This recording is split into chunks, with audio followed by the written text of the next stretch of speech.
With the permission of all of you, we are starting the installation ceremony of IAP Malappuram for the year 2021. At the outset, I thank the organizers, especially President Dr. Akbar Sadiq, for entrusting me with the dual responsibility of comparing this session and installing the office bearers of IAP Malappuram for the year 2021. We are starting with a silent prayer.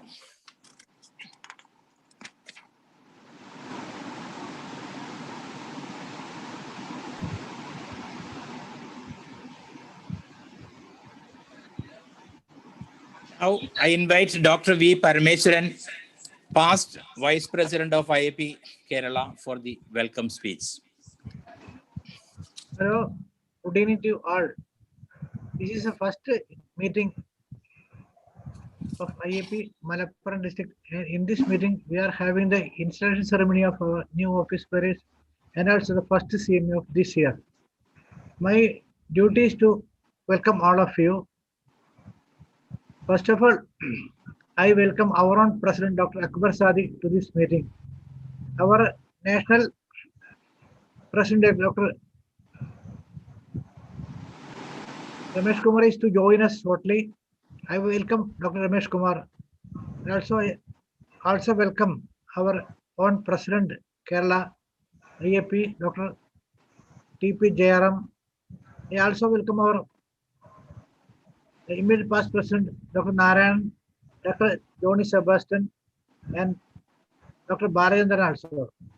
Bijomar sir, Calicut IAP President, and our medical head of the department is also being welcomed by me. I also welcome the EB members Jayakumar, Jason, Nandakumar. Hope Riyas will join shortly. And our guest speaker is Dr. Sindhu. On behalf of IAP Malappuram, I welcome Sindhu also for this meeting.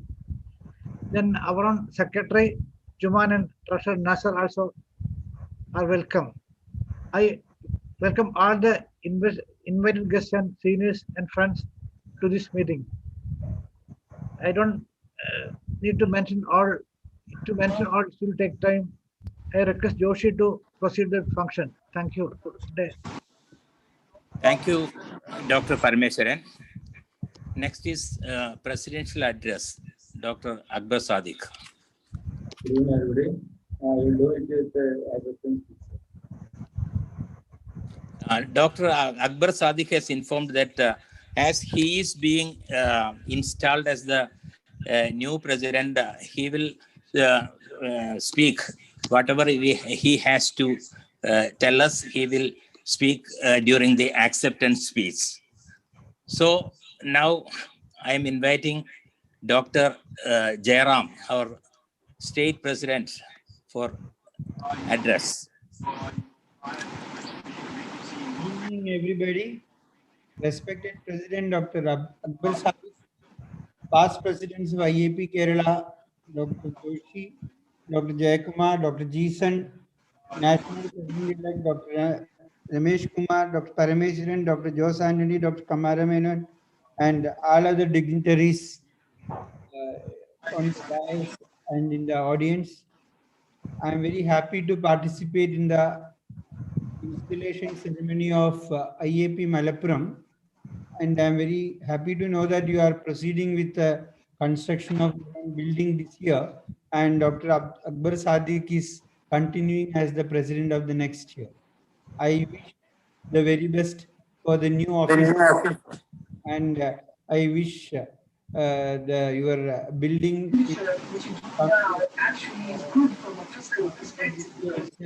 and I wish the very best to IAP. Thank you so much.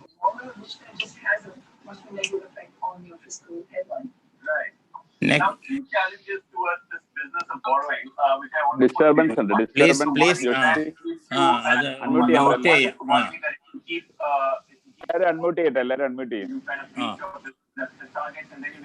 Please unmute. All of you except those are speaking. Please unmute.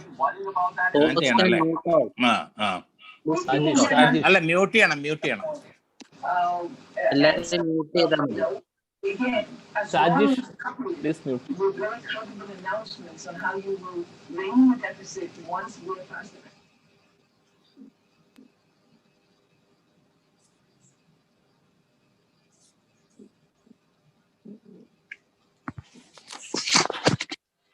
Now I invite Dr. Ramesh Kumar, President-elect, National President-elect, for his address.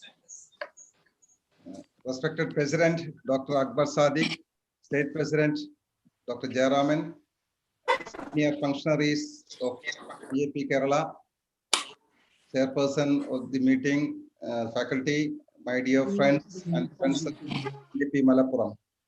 I'm quite privileged to be there with you for the first CME of your branch, and I'm quite happy to learn that Akbar Sadiq and his team are continuing for the second term.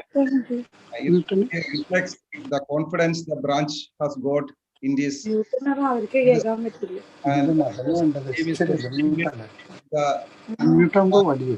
the IAP house constructed, and as I've learned from Dr. Joshi, I think it's almost on the run, and I'm pretty sure that we will have the opportunity to stay and attend a meeting in IAP House, Malappuram, in this year itself. Congratulations to the office bearers, the continuing second innings, and as well as all my friends in IAP Malappuram. And I wish the very best for the branch, all the academic activities, all the organizational activities, and with the round of veterans there leading you, guiding you, and the support from the state branch, the IAP Malappuram is sure to score a good, very much in the IAP Kerala scheme of things. I once again wishing all the branch members and wishing the new office bearers a best innings for the year ahead. Thank you, and thanks for the invitation. Thank you. Thank you, Dr. Ramesh Kumar. Now I invite Dr. Juman for report of activities of 2020. Respected branch president, state leaders, national president-elect, senior leaders, and dear friends in IAP. Good evening to all. IAP മലപ്പുറത്തിന്റെ 2020 വർഷത്തെ പ്രവർത്തന report വളരെ ചുരുങ്ങിയ വാക്കുകളിൽ അവതരിപ്പിക്കുകയാണ്. COVID-19 പാൻഡമിക്കും ലോക്ക്ഡൌണും കാരണം മുൻ വർഷങ്ങളിലേതുപോലെ വളരെ സജീവമായി പ്രവർത്തിക്കാൻ ഈ വർഷം നമുക്ക് സാധിച്ചിട്ടില്ല. എങ്കിലും പരിമിതികൾക്കുള്ളിൽ നിന്നുകൊണ്ട് ചില കാര്യങ്ങൾ വളരെ ഭംഗിയായി നടപ്പിലാക്കാൻ നമുക്ക് കഴിഞ്ഞിട്ടുണ്ട്. കഴിഞ്ഞ വർഷം നമ്മൾ മുഖ്യമായ പരിഗണന കൊടുത്തത് IAP മലപ്പുറത്തിന് സ്വന്തമായി സ്ഥലവും ഓഫീസും നിർമ്മിക്കുന്നതിനായിരുന്നു. മഞ്ചേരിയിൽ ബെഞ്ച്മാർക്ക് സ്കൂളിനടുത്തായി 38.25 സെന്റ് സ്ഥലം നമ്മൾ വാങ്ങുകയും അതിന്റെ രജിസ്ട്രേഷനും മറ്റു നിയമ നടപടികളും പൂർത്തീകരിക്കുകയും ചെയ്തു. നമുക്ക് സ്വന്തമായ ഒരു ഓഫീസും അതിനോടനുബന്ധിച്ച കോൺഫറൻസ് ഹാളും മറ്റു സൗകര്യങ്ങളും അവിടെ നിർമ്മിക്കാനുള്ള പ്രവർത്തനങ്ങൾ വളരെ ഊർജിതമായി മുന്നോട്ട് പോകുന്നു. ഈ വർഷം തന്നെ പണി പൂർത്തീകരിച്ച് ഓഫീസ് ഉദ്ഘാടനം ചെയ്യണമെന്നാണ് നമ്മൾ തീരുമാനിച്ചിട്ടുള്ളത്. 2020 വർഷത്തിൽ നമ്മൾ നടത്തിയ ഒരു പ്രധാന പ്രവർത്തനം ഭാഗമായി ജില്ല ഹിയറിംഗ് ഫ്രണ്ട്ലി ഡിസ്ട്രിക്റ്റായി പ്രഖ്യാപിച്ചു. ജില്ലയിലെ ഡെലിവറി നടക്കുന്ന മുഴുവൻ ആശുപത്രികളിലും ന്യൂബോൺ ഹിയറിംഗ് സ്ക്രീനിങ്ങിന് സൗകര്യം ഉറപ്പുവരുത്തി. ഒഫീഷ്യൽ ഡിക്ലറേഷൻ മാർച്ച് 3-ന് മഞ്ചേരി സിറ്റി പോയിന്റ് ഓഡിറ്റോറിയത്തിൽ നടന്നു. മലപ്പുറം ജില്ലാ പഞ്ചായത്ത് പ്രസിഡന്റ് ശ്രീ AP ഉണ്ണികൃഷ്ണൻ മലപ്പുറം ജില്ലാ ഹിയറിംഗ് ഫ്രണ്ട്ലി ആയി ഔദ്യോഗികമായി പ്രഖ്യാപിച്ചു. Manjeri municipal chairperson Shrimati Jameela, Malappuram DMO doctor K. Sakeena എന്നിവർ പങ്കെടുത്തു. IAP Kerala president doctor Narayanan അധ്യക്ഷത വഹിച്ചു. അബ്രഹാം കെ പോൾ വിഷയം അവതരിപ്പിച്ച് സംസാരിച്ചു. ചടങ്ങിൽ IAP national vice president, IAP Kerala state leaders എന്നിവരെ ആദരിച്ചു. 2020 വർഷത്തിൽ 3 CMEകൾ ഓൺലൈനായി ബ്രാഞ്ച് നടത്തി. കൂടാതെ ആന്റി മൈക്രോബിയൽ അവയർനെസ് വീക്കിന്റെ സ്റ്റേറ്റ് ലെവൽ ഇനാഗ്രേഷൻ, അവയർനെസ് വീക്കിനോടനുബന്ധിച്ച് IAPയുടെ ബ്രാഞ്ച് ഓൺലൈൻ പ്ലാറ്റ്ഫോമിൽ നടത്തി. നാഷണൽ പ്രസിഡന്റായി മത്സരിച്ച രമേഷ് കുമാർ സാറിന് വേണ്ടി വളരെ സജീവമായി ക്യാമ്പയിനിങ് നടത്തി. ബ്രാഞ്ചിലെ മുഴുവൻ മെമ്പർമാരെയും വോട്ട് ചെയ്യിപ്പിച്ചു. കൂടാതെ കർണാടക, പഞ്ചാബ് എന്നീ സംസ്ഥാനങ്ങളിലും ക്യാമ്പയിന്. 2021 വർഷത്തിൽ നമ്മുടെ കൂടുതൽ ആക്ടിവിറ്റീസ് നമുക്ക് നടത്താനും കഴിയേണ്ടതുണ്ട്. IAP Jai Hind. Thank you, Dr. Juman. Next is installation of office bearers of IAP Malappuram for 2020, 2021. That is, I'm doing the installation.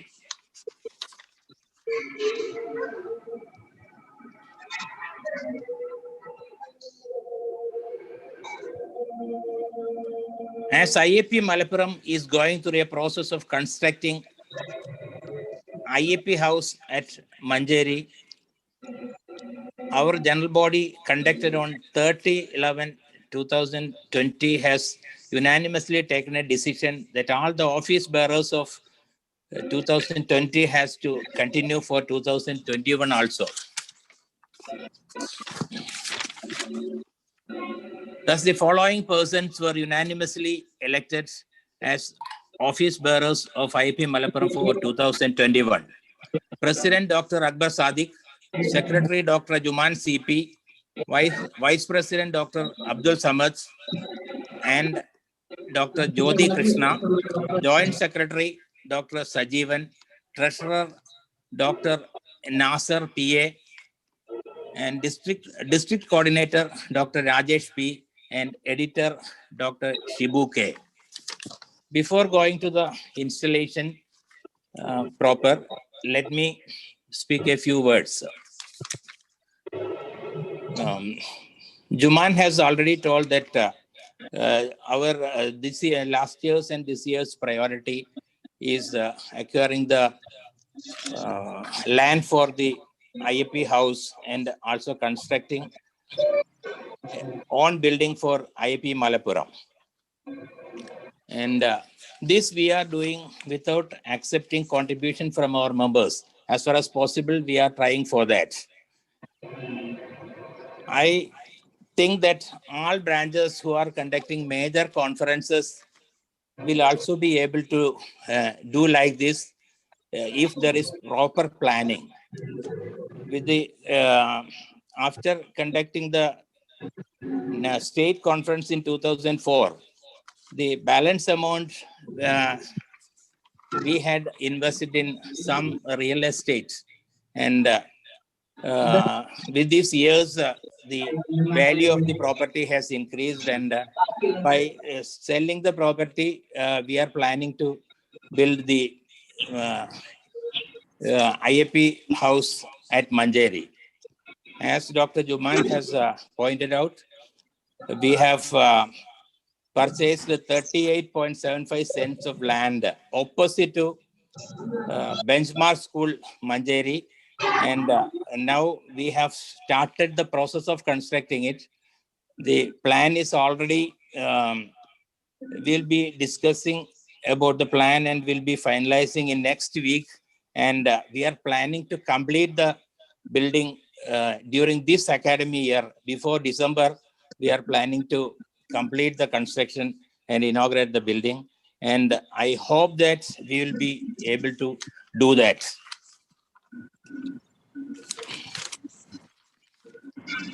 Now, I am coming to my duty of installing the office bearers. I declare that Dr. Akbar Sadiq is installed as the president of IAP Malappuram for the year 2021. I also declare that others whom I have mentioned, that is Dr. Juman, Dr. Abdul Samad, Dr. Jyoti Krishna, Dr. Sajeevan, Dr. Nasser, Dr. Rajesh, and Dr. Shibu, all are installed as office bearers of IAP Malappuram for 2021. I wish the new office bearers, especially President Dr. Akbar Sadiq and others, a very prosperous and active academy year, and let God bless us for completing our long cherished IAP house be finished during this year itself. Thank you. Thank you all once more.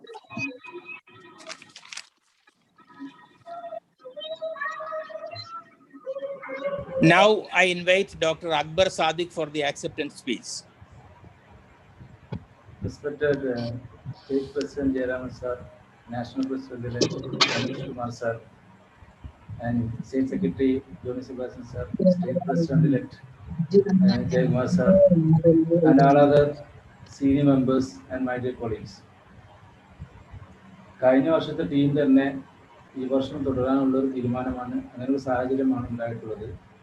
അതിന് കാരണം എന്താണെന്ന് ഉള്ളത് ജോഷി സാറും അതുപോലെ തന്നെ ജുമാനൊക്കെ present ഉണ്ടായി.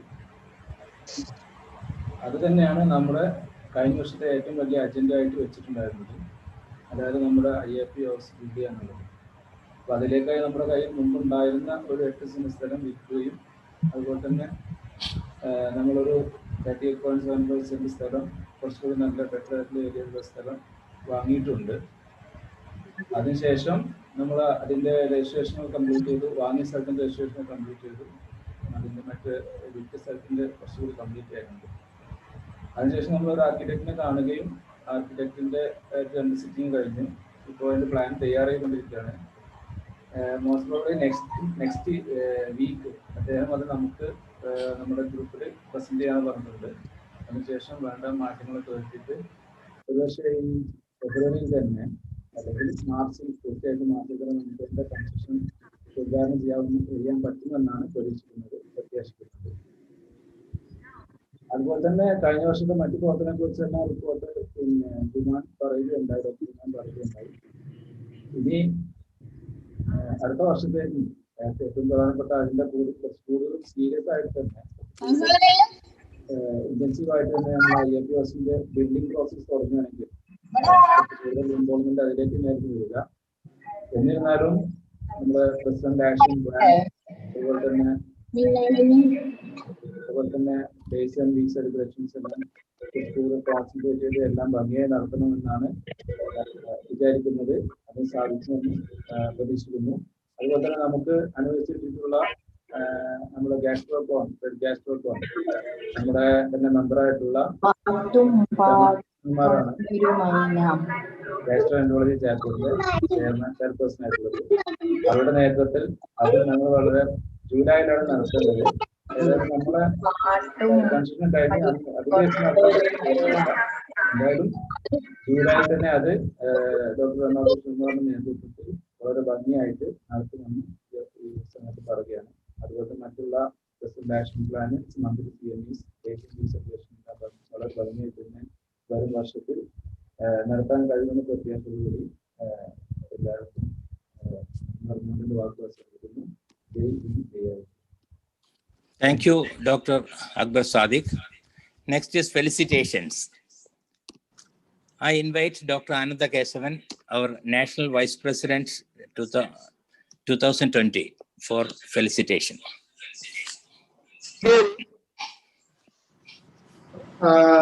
Respected President Dr. Akbar Sadiq, Secretary Dumar, State President Jayaraman sir, Secretary Johnny, Past President Narayanan, Secretary Balayendran, the IAP Malappuram Nadandunal, Parmeshwar sir, Joshi sir, so Korean Kandodi, Josa Anthony, then Namala Samil Joshi sir.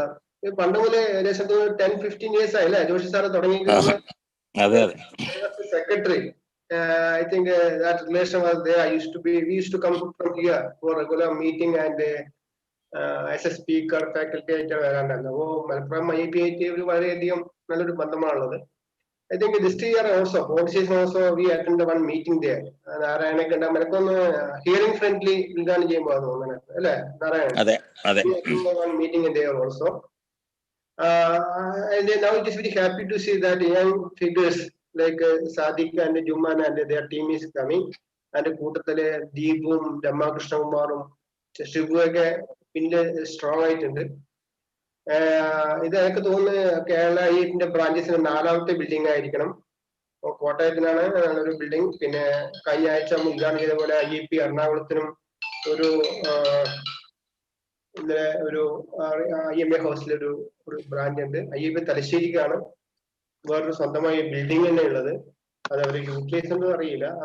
I think it's 4th one IAPന്റെ ഒരു എനിക്ക് തോന്നുന്നു ഏറ്റവും അധികം വലിയ area വെച്ചിട്ട് land area കോട്ടയത്തെ എനിക്ക് അറിയില്ല. ജഗമാസം എത്രയുണ്ട് കോട്ടയത്തെ ഏരിയ? Only 11 cents. 11 cents. ഇത് 37 സെന്റ് ആണ് ഇപ്പൊ. 38.25 cents. Yeah. So I think the hard work and Nandamma Saragan hard work behind all this thing in the seniors and also of course the young generations, and happy to see that the whole team is continuing for another 1 year. I wish the new team all the success, and also today's CME. I think Sindhu is my cousin sister also. She's my cousin sister. Today's CME will be very useful to all of you, all the practicing pediatricians. I wish the CME and all the new office buyers all the best, all the success. Thank you. Jai Hind. Jai Hind. Thank you, Dr. Ananda Kesavan. Now I invite Dr. Johnny Sebastian, Secretary IAP Kerala, for felicitation. Respected President Dr. Akbar Sadiq, National President-elect Dr. Ramesh Kumar Sir, IAP Kerala President Dr. Jayaraman Sir, President-elect Vijay Kumar Sir, past state presidents Narayan Sir, Jason Sir, Jay Kumar Sir, and other dignitaries, past National Vice President Ananda Keshavan Sir, seniors, and my dear colleagues. At the outset, I would like to express my heartfelt gratitude for inviting me for this grand occasion. And going through the reports that Juman had just now presented, it is evident that Team Malappuram did a commendable job despite the COVID pandemic. And I'm very sure that this team, with the able guidance of seniors like Joshi Sir, Parameshwaran Sir, Jose Anthony Sir, and Dr. Shibu, would take IAP Malappuram to greater heights in the coming year. I wish all success and assure all support from the state office. Thank you. Jai Hind, Jai IAP. Thank you, Dr. Johnny Sebastian. Now I invite Dr. Vijay Kumar, President-elect IAP Kerala, for felicitation. Respected National President-elect Dr. Ramesh, Vice President, immediate past Vice President Dr. Ananda Keshavan, my classmate, Dr. T.P. Jayaraman, President IAP Kerala, Dr. Narayanan, immediate past President, and Dr. Balachandar, immediate past Secretary, and Dr. Johnny Sebastian, Secretary of IAP Calicut, Dr. Joshi Sir, Parameshwaran Sir, and all the stalwarts of Malappuram. And I express my gratitude for inviting me for felicitation in this grand occasion. I am also partly a part of IAP Malappuram because I am working at Government Medical College Manjeri now. And all the best to the team, Akbar Sadiq, President, Juman, Secretary, and Nasser, Treasurer. And I think as it is peculiar to Malappuram, we have a lot of work to do this year. And last year, unfortunately, we had that COVID pandemic. Even now, we are in the midst of COVID pandemic. Hope that it will become over within few months. I think Malappuram has a special place in Kerala because of our very huge pediatric population and maximum delivery in our state. I think after Calicut Medical College and Trivandrum, Manjeri is having maximum delivery in Kerala, in Government Medical College. And our immunization status and our infant mortality, I think I am going regularly with Dr. Shibu and for IMR programs and all. So I think together we have to do a lot of work this year. I express my all the best to the team Malappuram during this occasion. Thank you. Thank you, Dr. Vijay Kumar. Now I invite Dr. M. Narayanan, immediate past President IAP Kerala, for felicitation. Yeah, good evening to you all. Dear President Dr. Akbar Sadiq, dear seniors, and my dear friends in IAP Malappuram and IAP Kerala. Actually, I'm a lucky person to attend two installation functions of the same team. because last year also the same team was installed in our presence. And last year we had a wonderful time with IAP Malappuram branch, where you did the activities like one of the first hearing friendly districts in Kerala declared, and also for the election had 100% polling. And this year you are going to make a history by building the largest IAP house in Kerala. Today morning I had a chat with Dr. Joshi, and he is confident that you'll be able to complete the program, the work within 1 year. So maybe our next installation will be physically present in your new IAP mansion. And I congratulate the incoming team for the wonderful work you have done in 2020, and also wish you the very best for the 2021. Thank you. Thank you, Dr. Narayanan. Now I invite Dr. Balachandar, Immediate Past Secretary, IAP Kerala, for felicitation. Respected President Dr. Akbar Sadiq and Secretary Dr. Juman, our State Secretary and State President Jayaraman sir and Johnny Sebastian, our National Leaders Amdeshan sir and Ramesh sir, our President-elect Dr. Vijaykumar sir and Immediate Past President Narayan sir, our National EB members Visan sir, Jayakumar sir, Nandakumar, and all seniors of IAP Malappuram, our past Vice President Narayan Parameswaran sir, and our today's faculty, Dr. Sindhu, and my friends. Let me first thank Team Malappuram for hosting 2 state programs last year, and in spite of all these pandemic restrictions, and they are the first branch to declare hearing friendly as early as in May after Kollam and Thrissur. Thrissur and Malappuram, in fact, has done on the same day, and also the election. For the election, they have done a wonderful job in spite of all the in spite of being a biggest branch, one of the biggest branches with more than 200 members, they could do maximum 100% votes in the election. So thanks to Parameswaran sir, Joshi sir, Shibu, and all, Dr. Deebu, and all for working very well during the election time. And I also congratulate Team Malappuram for having their own building on its own. It's a pride for any branch to have their own building, and that too one of the biggest.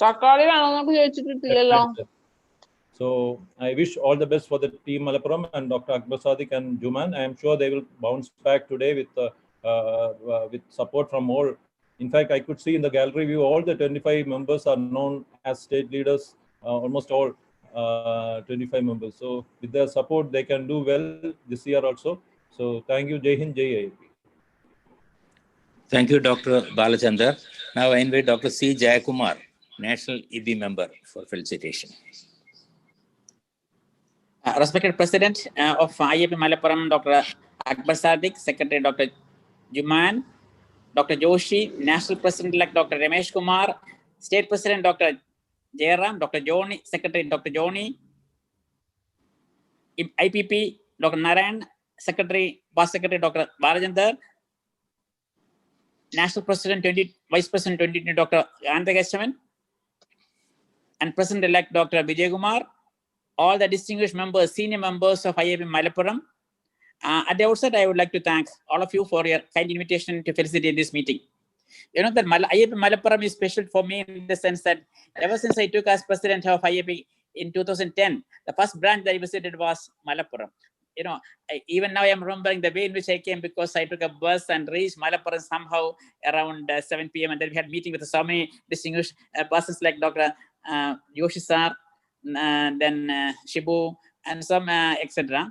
And at that time, the immunization coverage was not that good in Malappuram, and I hope that now it has improved a lot. And I am all the more happy because you are going to construct a big IAP house. So we have conducted, as Dr. Joshi said, as if you are able to conduct a meeting, a state meeting, then we could amass a little amount of money. Instead of wasting that, you can convert it for a good purpose. And my ambition is that all the district branches should have building on their own. And I'm very glad that you are going to construct a big IAP building in 37.8 cents of land. But one issue that I want to tell, we had a lot of problems in auditing. Then a lot of questions may come from this chartered accountant, how to get the money and what's the division and all that. So that you have to take care of. Otherwise, that's going to be a big issue. We had a problem, and only just now we could solve that problem of the chartered accountant and what do you call it, registration in income tax and all that. So I'm very glad that that Malappuram Special Business everybody is working together. So there is no division among members. So I wish very best for this IAP Malappuram and all for all your future endeavors. And I would like to thank Dr. Jason. He's also there, and I don't know whether Dr. Riaz is there. And so we will take your interest in the National EP board.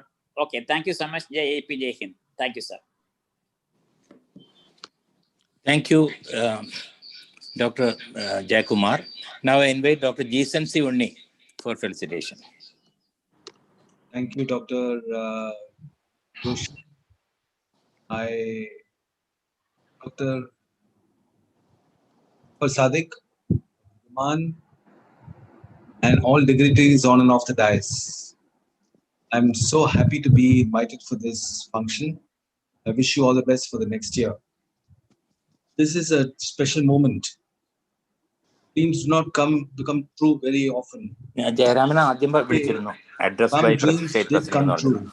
It's only the third branch, IAP, which is going to plan its own building.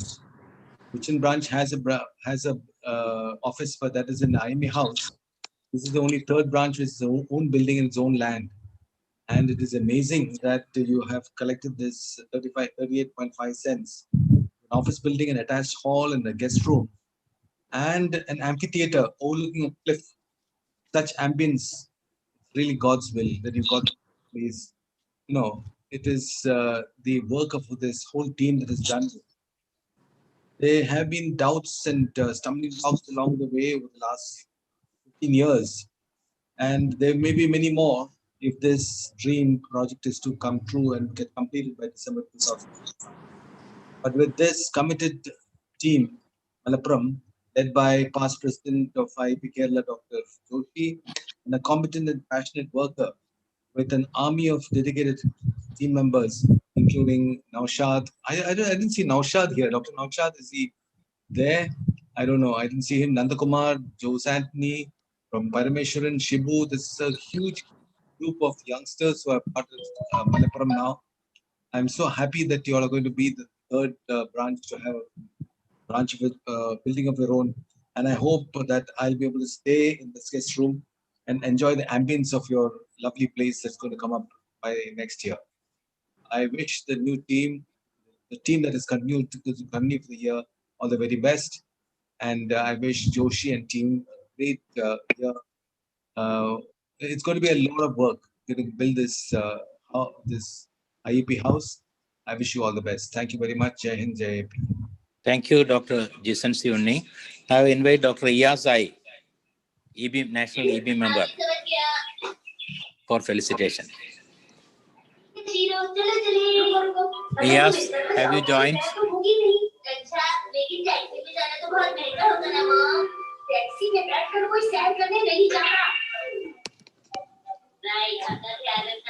ये बात तो मुझे कहनी चाहिए तुमसे। जाओ सैर पर। 1, 2, 3 दो दिन से लेकिन इसे करती है जब होने बनाना बंद करो शिक्षण। I think Riyaz has not joined. Nandakumar told me that he is having an emergency call. And now I invite Dr. Jose Anthony. No, I don't know.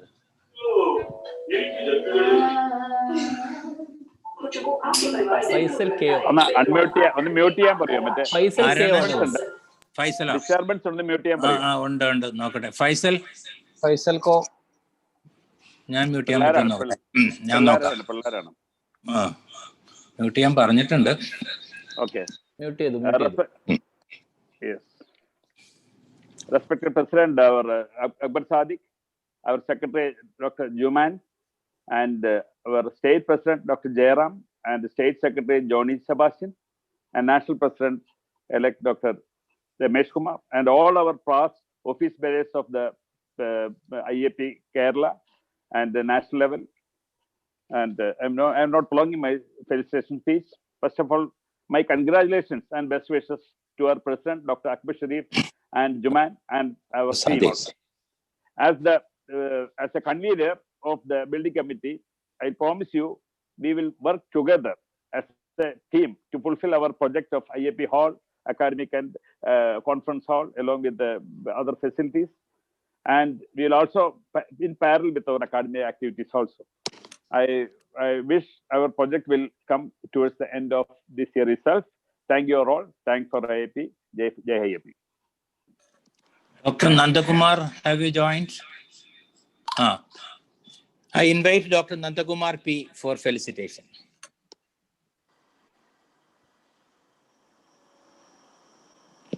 Nandakumar.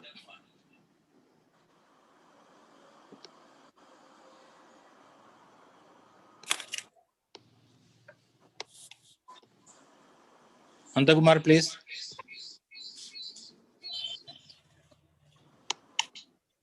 Nandakumar unmute ചെയ്യാൻ പറയാം. Nandakumar ഉണ്ട്.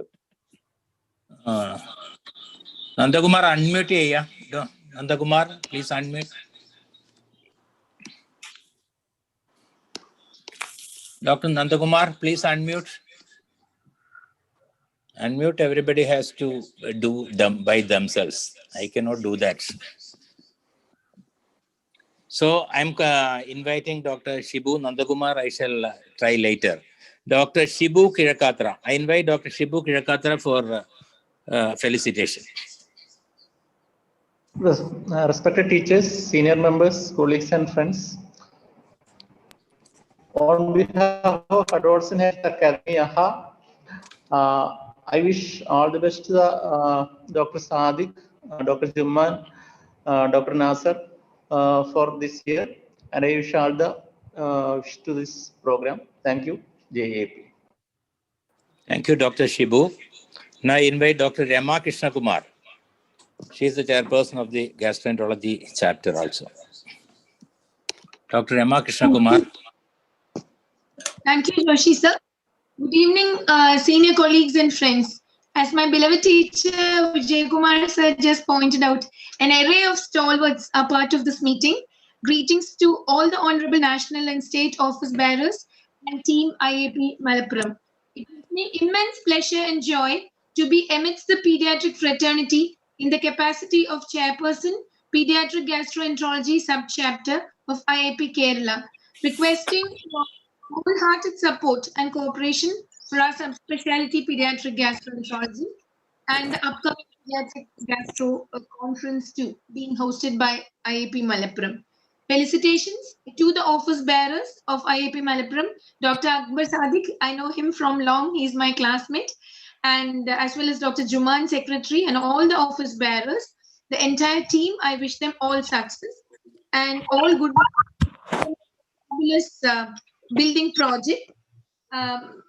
Wishing the upcoming the CME that's about to take place also. Once again, thank you. Thank you, Dr. Rama. Now I invite Dr. Deepu. He is the convener of the critical care chapter. Good evening. Respected Akbar Sadiq sir, Ramesh sir, Jayaraman sir, Narayanan sir, Anandakeshan sir, Jayakumar sir, Vijay Kumar sir, Priya sir, Jason C. Unni sir, Johnny Sebastian sir, Balandran sir, Parameshwaran sir, and Joshi sir, and all the senior leaders of IAP Kerala and IAP national level. Let me thank for giving me this opportunity to felicitate the new IAP team Malappuram. First, I would like to congratulate the IAP team led by Dr. Akbar Sadiq sir and Juman for doing a wonderful job last year. And I would like to extend my wholehearted support on behalf of Intensive Care Chapter Kerala for their extensive work for the next year. And also all the best wishes for the team for the wonderful work and a new IAP building at Malappuram. Thank you all. Thank you, IAP. Jai Kerala, IAP. Thank you. Thank you, Dr. Deepu. Dr. Nandakumar. Dr. Nandakumar, please unmute. Dr. Riaz, Dr. Nandakumar MK, and Dr. Nandakumar P are not available for felicitation. So we are concluding the installation ceremony and we are starting the CME program. COVID-19 pediatricians' challenges and concerns is today's topic, and the speaker is Dr. Sindhu TG, and chairperson is Dr. Vijay Kumar. I invite Dr. Shibu Kirakatra to introduce Dr. Vijay Kumar, the chairperson. Respected senior members, teachers, colleagues and friends, it's my privilege to introduce such a legend, Vijay Kumar sir. Vijay Kumar sir doesn't need any introduction. He is well known to all, not only in Kerala, all over India, a well-known pediatric endocrinologist. And above all, a simple and honest person. Sir is now Professor and HOD of Government Medical College Manjeri and President-elect IAP 2022. With this word, I invite Vijay Kumar sir to chair the session. Sir, please. Thank you, Dr. Shibu.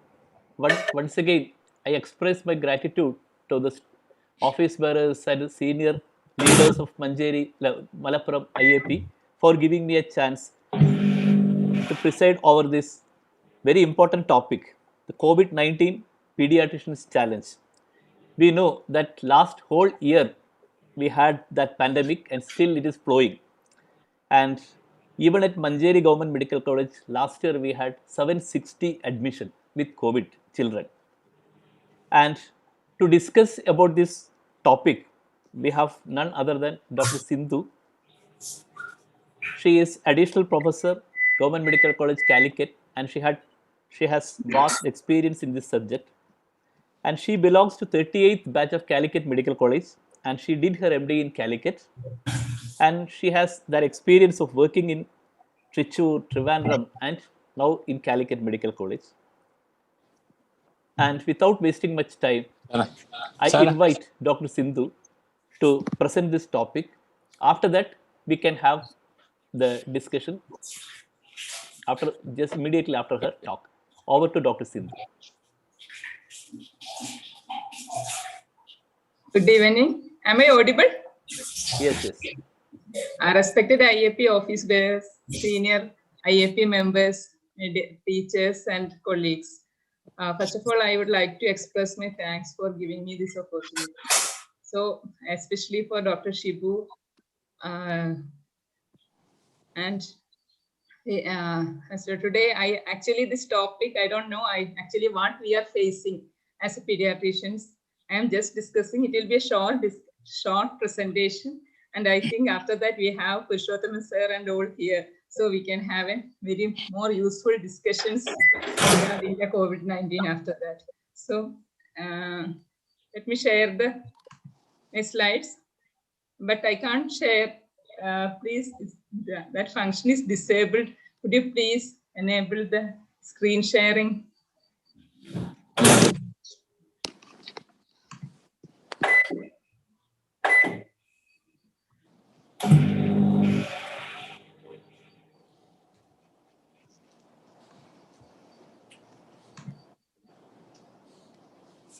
By that time, I think all others can mute. Dr. Sakina, can you mute?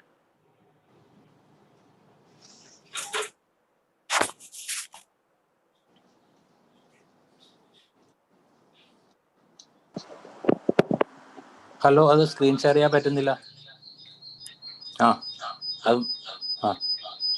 അത് ചെയ്യാൻ പറ്റുന്നില്ല, അത് mute ചെയ്തിരിക്കണമെന്ന് അങ്ങനെ എന്തോ. Okay, ഞാൻ ഇതാക്കണോ സ്പീക്കർക്ക്? 1 second,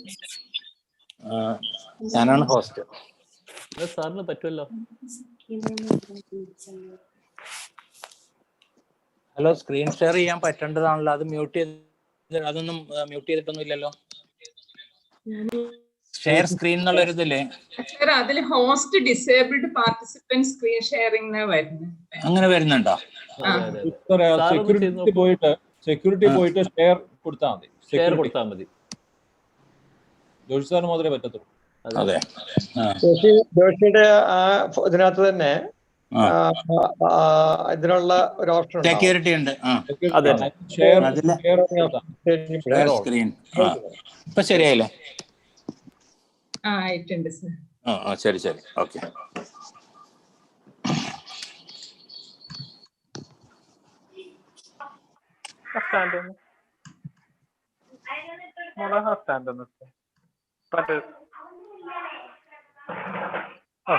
Is it visible? Yes. So, as Vijaykumar sir already mentioned, we had this more than a year. We are going through this COVID-19. Last year at this time, we had less than around 3,000 cases.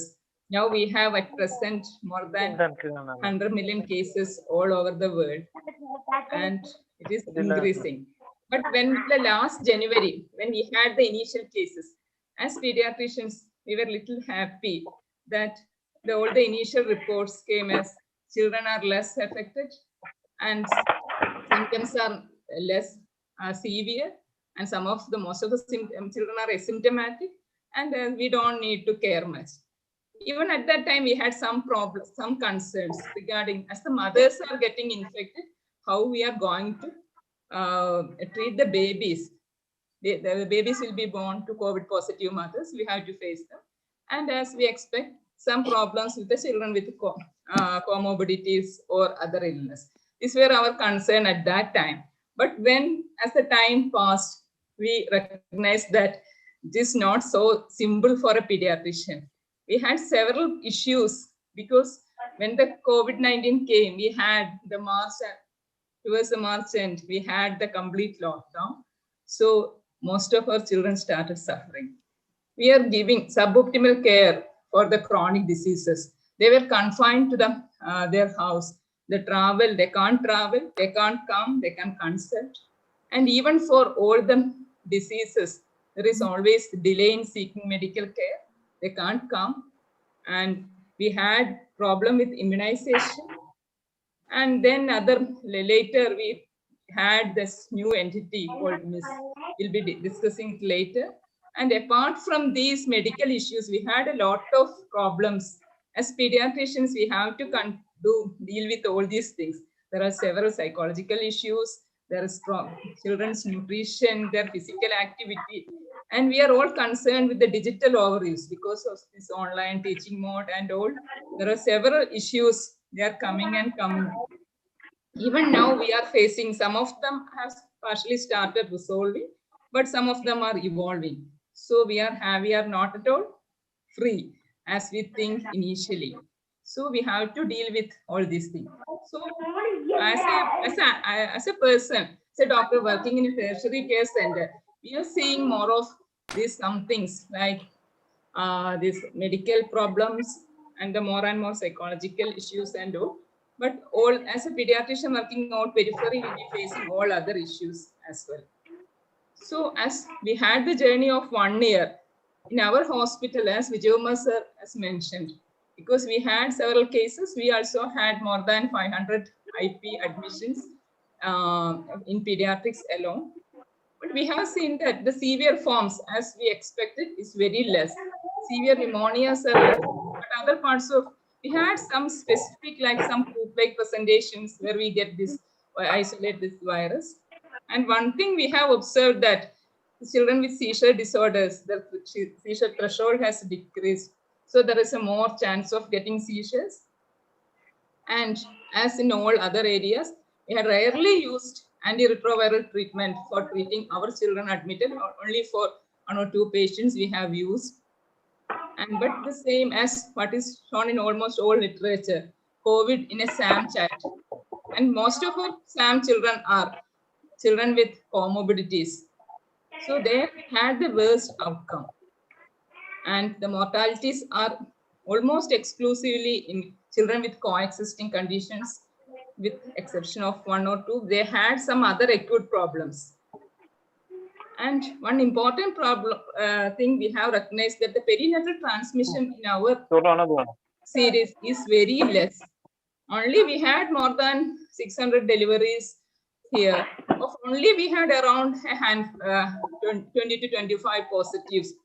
Inborn babies we had only around 20% with a 3% only positivity in this case. So perinatal transmission is a very important thing in our scenario. And while managing these children in our institute, we find that social issues are more difficult to manage than the medical issues. How to take the care of the baby, how they are separated, to find out a caretaker for them, and all managing in isolation. And this, all these were more difficult than managing the case as proper. This is what we had during the last 1 year. So coming to some of the issues we are facing, that is born to a positive mother. The most important concern we have, we need some areas for this isolation area with all precautions. We need separate delivery rooms and all for these babies. Some of the hospitals are converted into COVID hospital. As in our institute, we had to deal with both. So separate labor rooms all were created for the same. Separate negative pressure of theaters all were created. And we have to isolate all the normal problems of the newborn can occur. So we need separate newborn ICU with all the facilities. And the initial period, we were too much concerned about the transmission and all. We were at that time, breastfeeding was an important issue. There were some controversies, but now we are all very happy to breastfeed our babies born to COVID positive mothers. There is no issues in that now. And the immunization also, the newborn, the immediate BCG vaccination are the little bit problems. I will be telling that. And the newborn screening, that is also, if the positive mothers, babies, there will be some delay in screening, especially for this blood collection and this OAE and all. But we are doing this thyroid screening and all, we are doing it regularly. So actually the IAP has come with how to immunize the newborn baby whenever there is what's a birth vaccination. Especially we have the positive mothers. Usually, if possible, at least hepatitis B, you give at birth itself. In all other circumstances, you can at least give the vaccines by 15 days. Main thing that is given, this is as per the December 2020, this has come in the IP. So that is the mainly dealing with our children in this newborn babies. Now it's okay. Now we are all very happy, and none of them are coming back with any problems. These children discharged, we didn't had much issues. They are not coming with any issues. So the other concern is children with chronic diseases, because these children usually they are under a regular follow-up from us. Some of them are under several specialty clinic in our department. There are some problems with their follow-up. Most of them are under regular drugs. Some of them have discontinued them, and some of them have modified. Some of them have taken some drugs which should not be taken for a long time. So we had dealt some of them with telemedicine facilities, WhatsApp and some Google Meet, all we arranged. Especially the clinics patients, we all had all the details. But even though some of them had suffered, and some of them have made this help from the local nearby hospitals. And now we have almost all these things are restarted. At present, we have this almost in January last week, we had almost the OP, IP and all, as now it is like the pre-COVID time itself. Almost all have restarted. So there's some of the issues in these children with immunosuppressive therapy. We have a large group of children, this malignancy treatment as one of the center in government sector in North Kerala. We have some malignancy children and also some chronic conditions like autoimmune conditions who are all immunosuppression. They are all at risk, but there was not much problem with all these things. Actually, we advised as far as avoid exposure, reverse quarantine is followed, And whenever some of them get the infection, we used to reduce the immunosuppression, and most of them went well. There was not much problem with these children in our college. Even the immunodeficiency clinic follow-up children were performing normally. And one other important point is asthma. As it is a respiratory virus mainly, we are concerned whether we will be getting more episodes. Actually, that doesn't. We didn't had any much increase in number of cases. It's significant. The better advice is for them also to avoid exposure, and they have to maintain their control.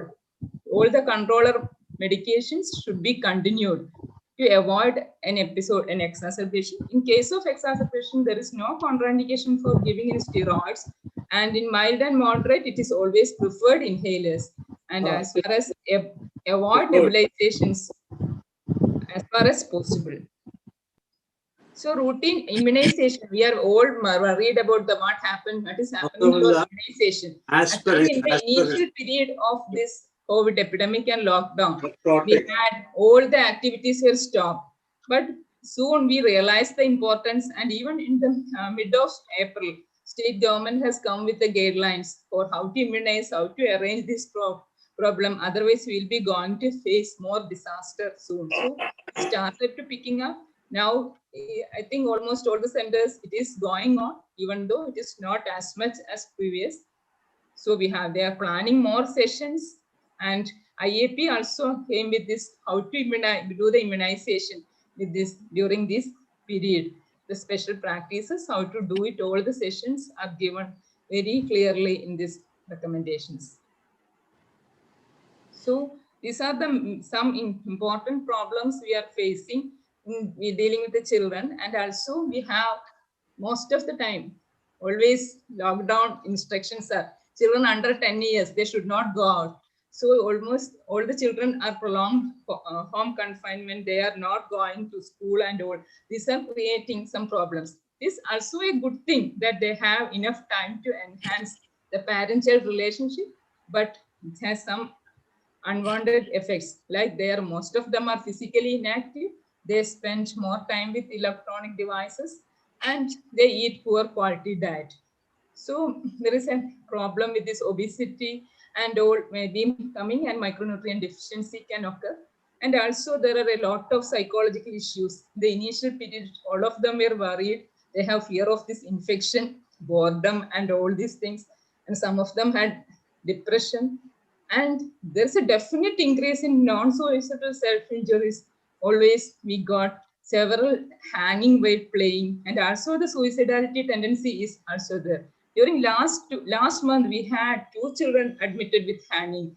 Maybe actually whether it's one of them is definitely as attempted suicide, and we lost one of the child, and these numbers are increasing during this period.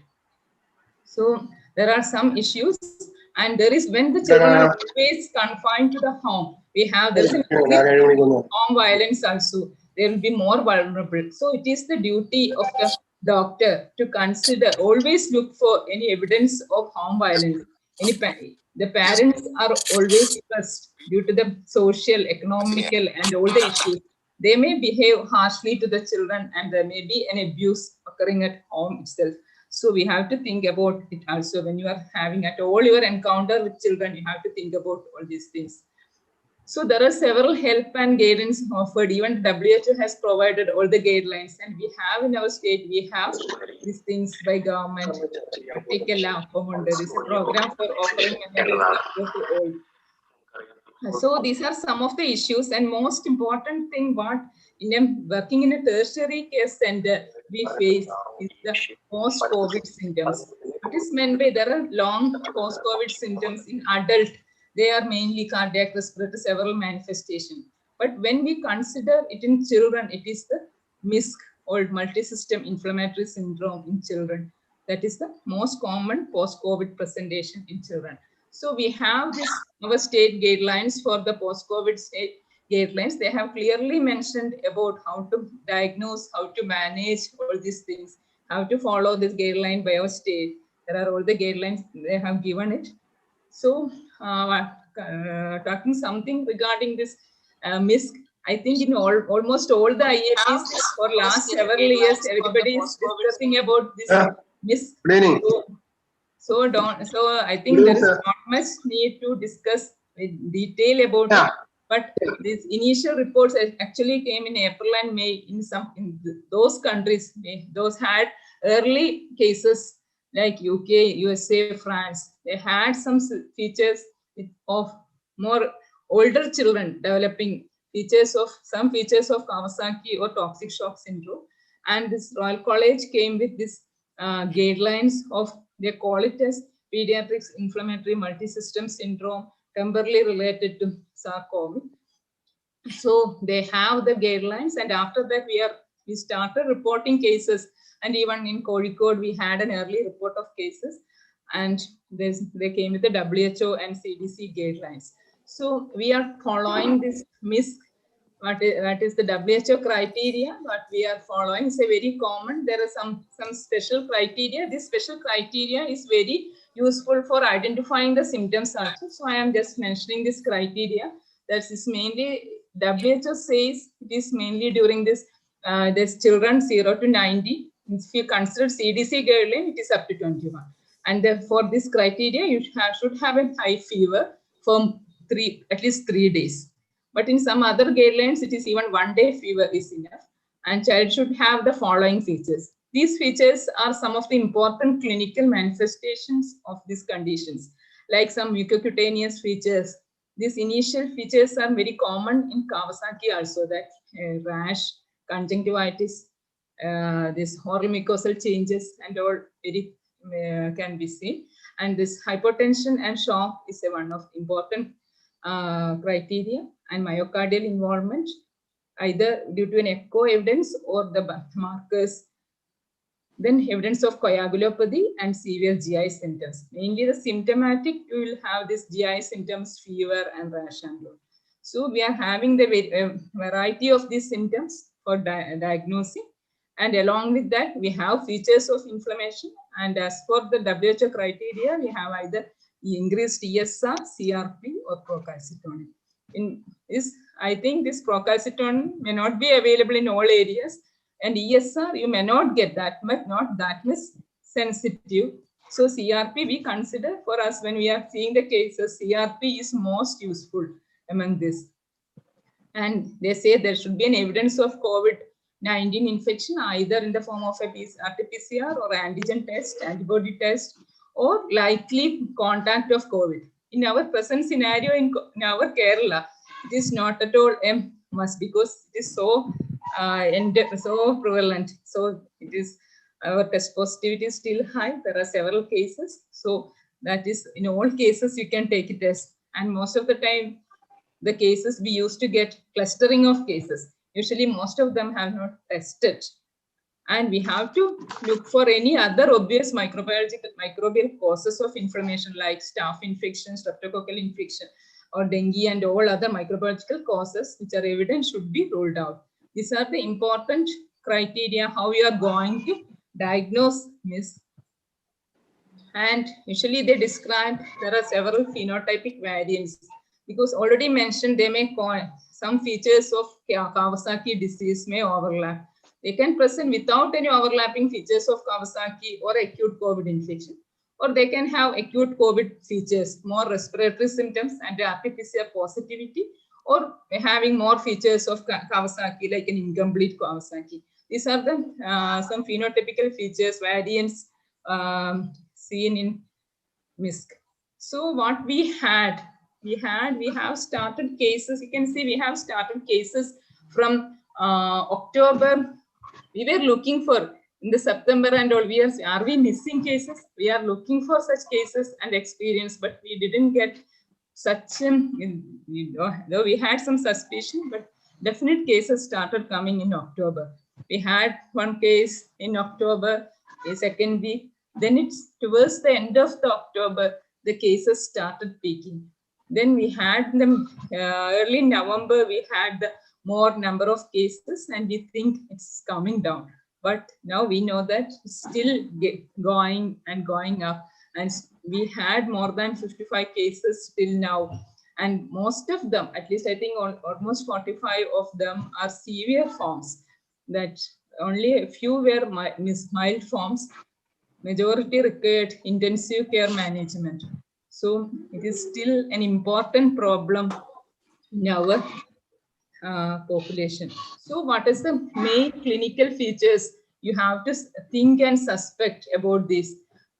They can have variability of shock, is circulatory compromise. The very important point in the shock is we cannot assess the shock without examining. The child's sensorium is almost normal. The child will be coming, walking and all to you, but when you take the BP, it will be very low, or all the other features may be present. So you have to check for the BP and other features of shock. The typical features of IU involvement will be showing the and varying rashes and mucosal changes. More than 6 children had features of orchitis or epidermoorchitis, and some of them, 2 of them were admitted initially in the pediatric surgery for the same complaint. And a good number has severe abdominal pain, and they were presented. Many of them were referred as acute appendicitis to pediatric surgery.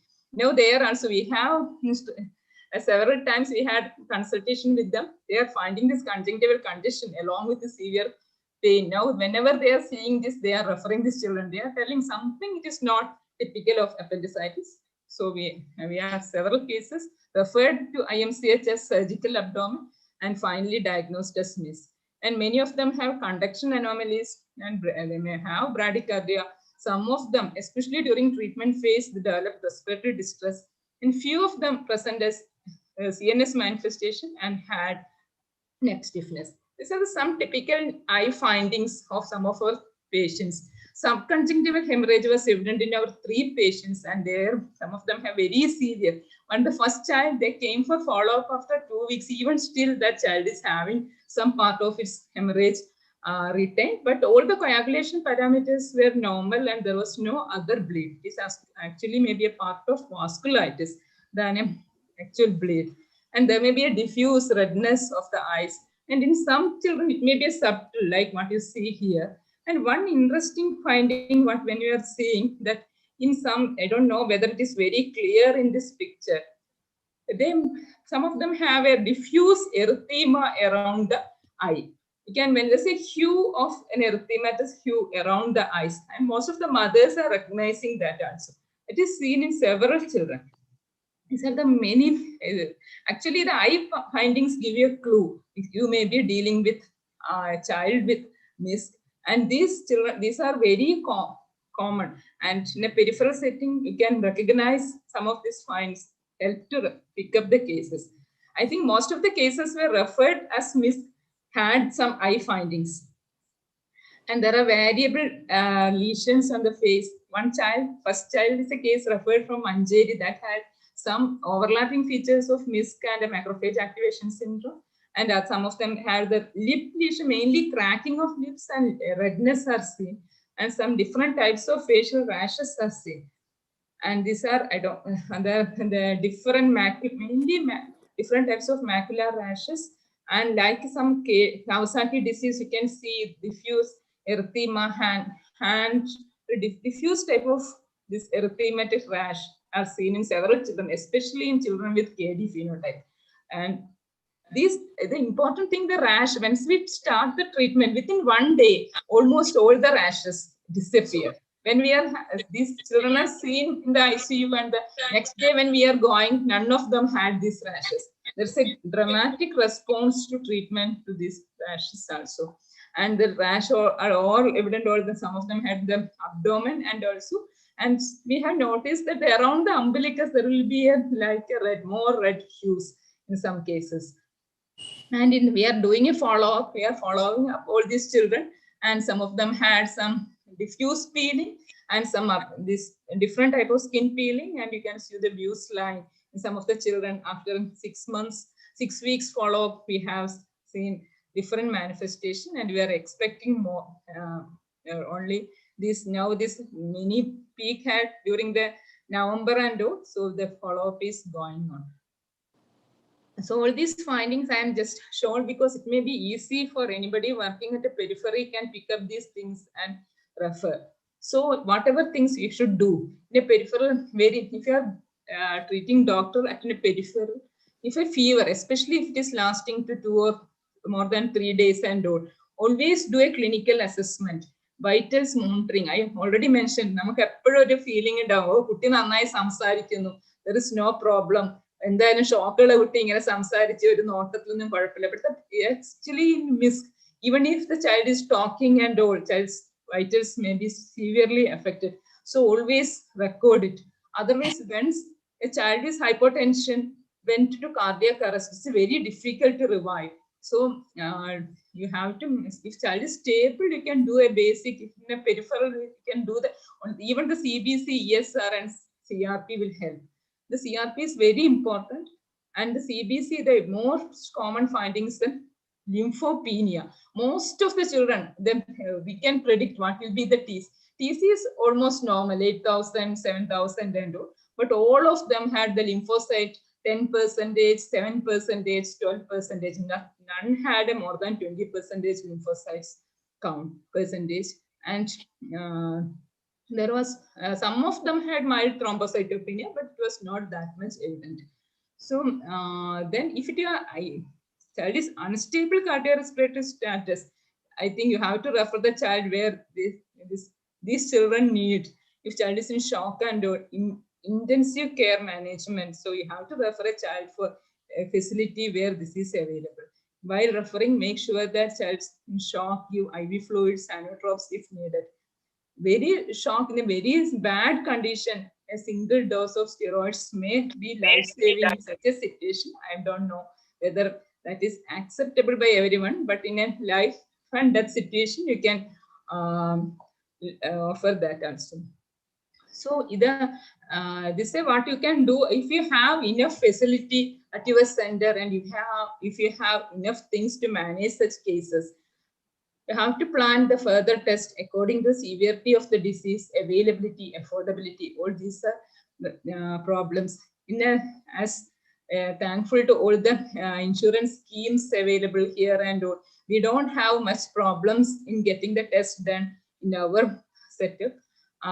If you want, if all these shown in the leftmost corner is a must, you have to do all these things, because we want a baseline of these values, and most of them are included in this diagnostic criteria also. What we have seen, the liver function are almost normal in all children at admission, but during after when child start recovering, and also during follow-up, when we are following up also, we are seeing that altered transaminase level in several, it will be in hundreds, 200s and all, but they are all, most of them are having altered transaminase levels.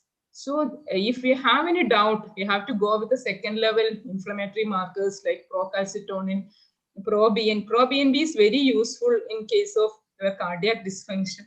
It is very much sensitive to the cardiac dysfunction. And if there is a chance of macrophage activation and all, you have to do a ferritin. D-dimer, fibrinogen, if available, you can do a COVID antibody test. Will help to diagnose or any issues. I think most of the it is mainly for the patients and bystanders. They are not at all convinced they had a COVID and all previously. Most of them had a clustering of cases, mild URI or mild fever 1 month back. But they say, so this, when we are saying the COVID antibody, they are more convinced, and it's very difficult to get the antibody test done. Initially, we are able to, some of the labs were doing, now we are doing it as a part of project in one of the medicine professor. So we don't get the result as and when needed. And in our, as a part of microbiology, we don't get it. And also, it's very important that you have ruled out the other condition. During this time, we are getting other cases. Some of children are having staph sepsis. Even the sepsis also, if you are doing this inflammation, any sepsis, these all will be high. So you have to look carefully. One of a child had a severe discharging lesion in the scalp. So we have to look for all the cultures, and if you have suspicion of other infectious disease, you have to screen for them. Some of them may provide with the neck stiff, may present with the neck stiffness. For them, a lumbar puncture may be necessary. Our child also, 1 or 2 children had neck stiffness and had features of aseptic meningitis. So the other important that these ECG abnormalities are very common when, especially when children with severe forms of disease in ICU admission. We have several types. Every day when we are taking ECG, different features are coming. Initially, when they are in shock, most of them having tachycardia. But when we start treatment, gradually they'll be developing all the arrhythmias, SA node dysfunction, sinus arrhythmia. Some of them is showing a junctional rhythm. The P waves will be behaving like that, and T wave abnormalities are also very common. Biphasic T waves, depolarization abnormalities, QTC prolongation, all are very. In the first week, we used to get all these things. And echo, actually, we are very thankful that we have echo machine, bedside echo machine in our PICU. That is very important in deciding the treatment, especially in the severe forms of shock because of this myocardial dysfunction. We have to decide on treatment, how to treat them, how to give fluids. We have to titrate the fluid because there is a severe myocardial dysfunction. So we need a help of cardiologists mainly for looking for the coronaries. So the treatment, I am not going to detail treatment plans because the supportive care is very important. Oxygen, we may I have to give it as per requirement. Some of them may need 100%. NRM may be non-rebreathing mask will be useful, and we are providing HFNC is very useful for some of our children who we can avoid ventilation in some of these children using this. IV fluids, when you are giving, you have to give it very cautiously because due to the myocardial dysfunction and all, very easily they may go in for pulmonary edema and all. So inotropes are started very early, and many of them we are giving antithrombotic treatment as per guideline.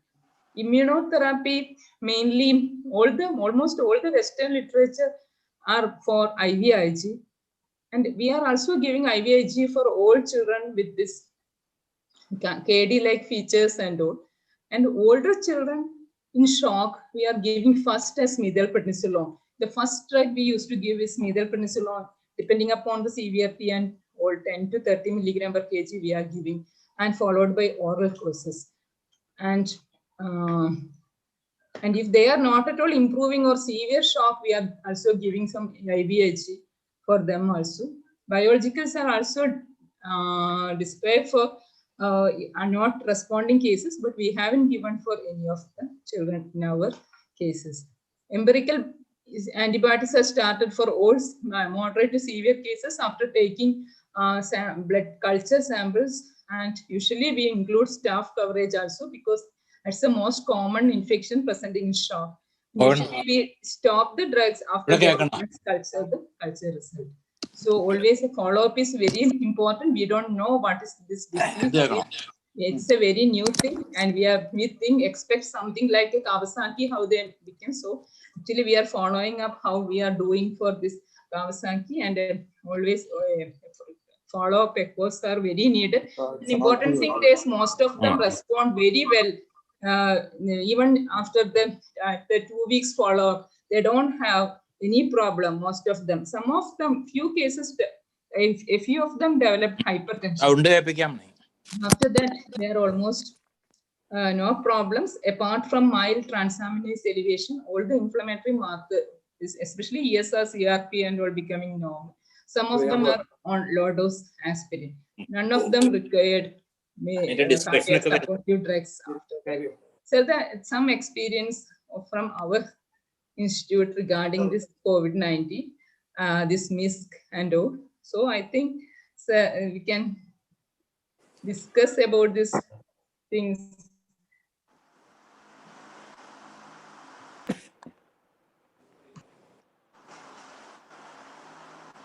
Thank you, Sindhu.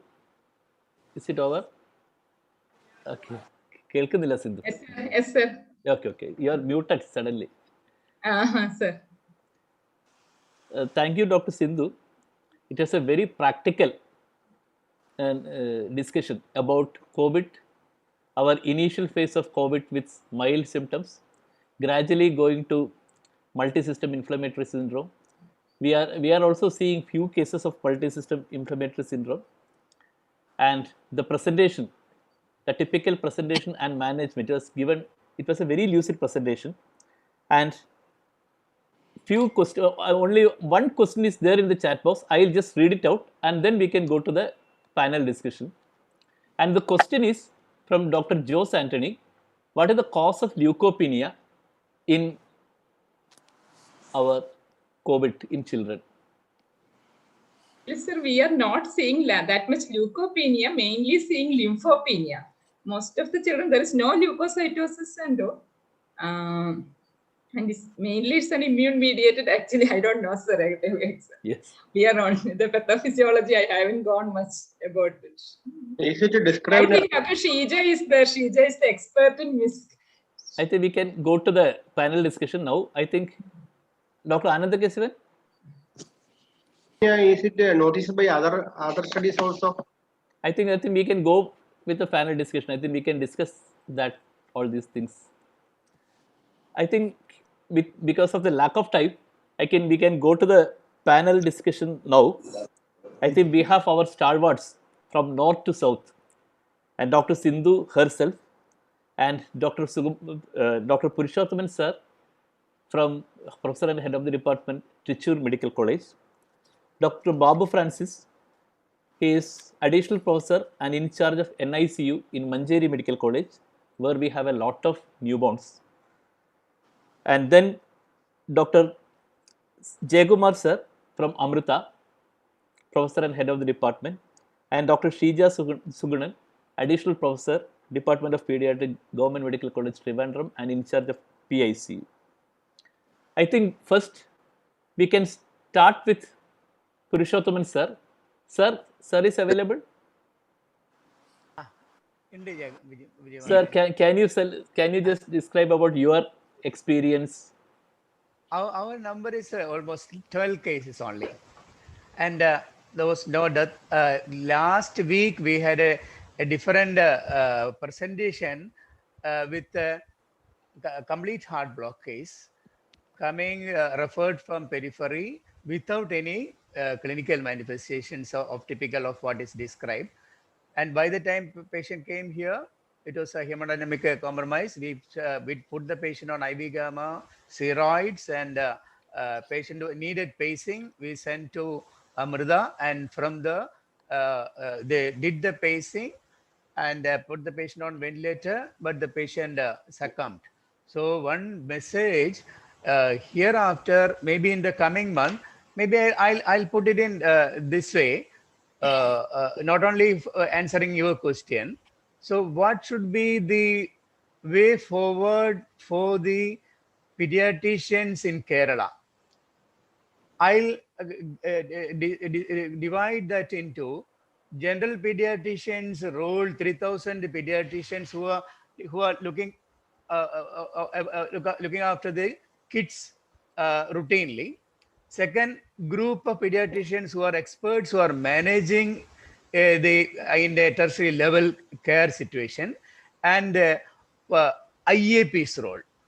Three ways So what are the role of the IAP for the general pediatricians all over? COVID is a new disease, and we don't know what will happen in the coming years. What you think, we think as manifestations and the management strategies, everything are going to change over time. We are having a tendency to equate Kawasaki with the MISC. In the coming days, it will change. The spectrum, even though it looked like Abaran pole thonukayana, കുറച്ച് കഴിയുമ്പോഴാണ് you will know it's different thing. The manifestations, it's not likely to be the same. Coronary or myocardium, or this same pattern. So you'll be tempted to treat with IV gamma, immunomodulators, steroids, just like what is there done in the first case in UK.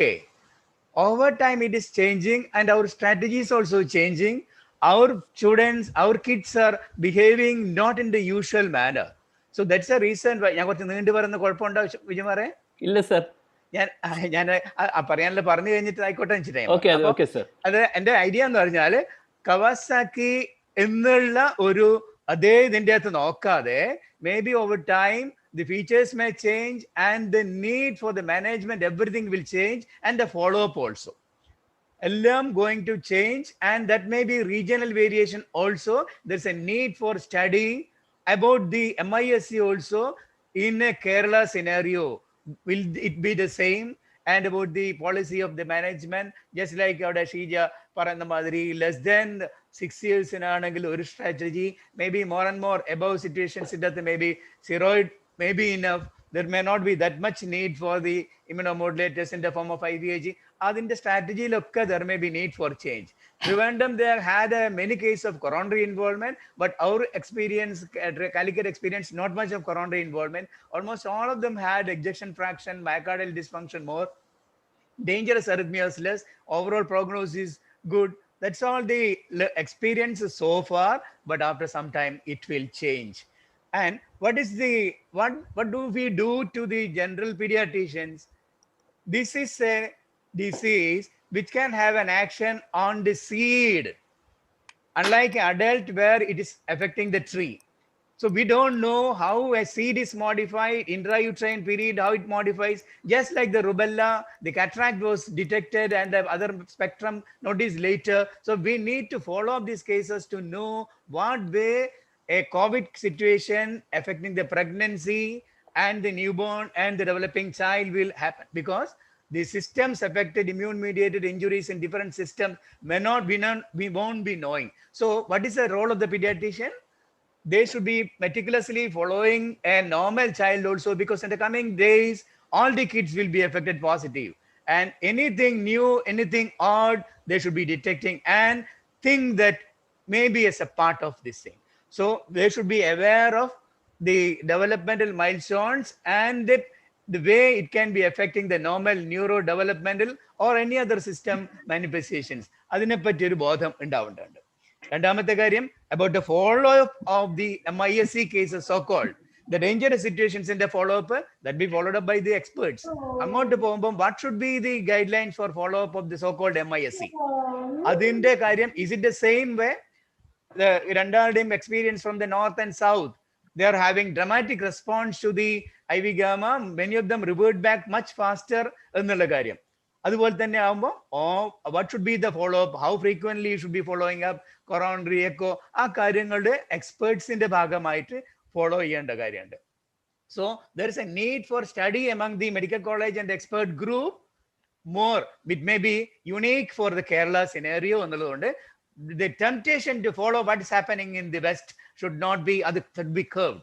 നമുക്ക് നമ്മുടേതായിട്ടുള്ള രീതിയും നമ്മുടേതായിട്ടുള്ള babies, such kids, how they are following എന്നുള്ള കാര്യം നോക്കണം. പിന്നെ മൂന്നാമത്തെ കാര്യം ഇവിടെ പറഞ്ഞിരിക്കുന്നത്, the policy makers are dictating certain styles which is not baby friendly or kid friendly. അത് തന്നെയാണ് ഞാൻ പറഞ്ഞത്. കേൾക്കുമ്പോഴത്തേക്ക് ചാടിപ്പുറത്തൊരു breast feed should not be given.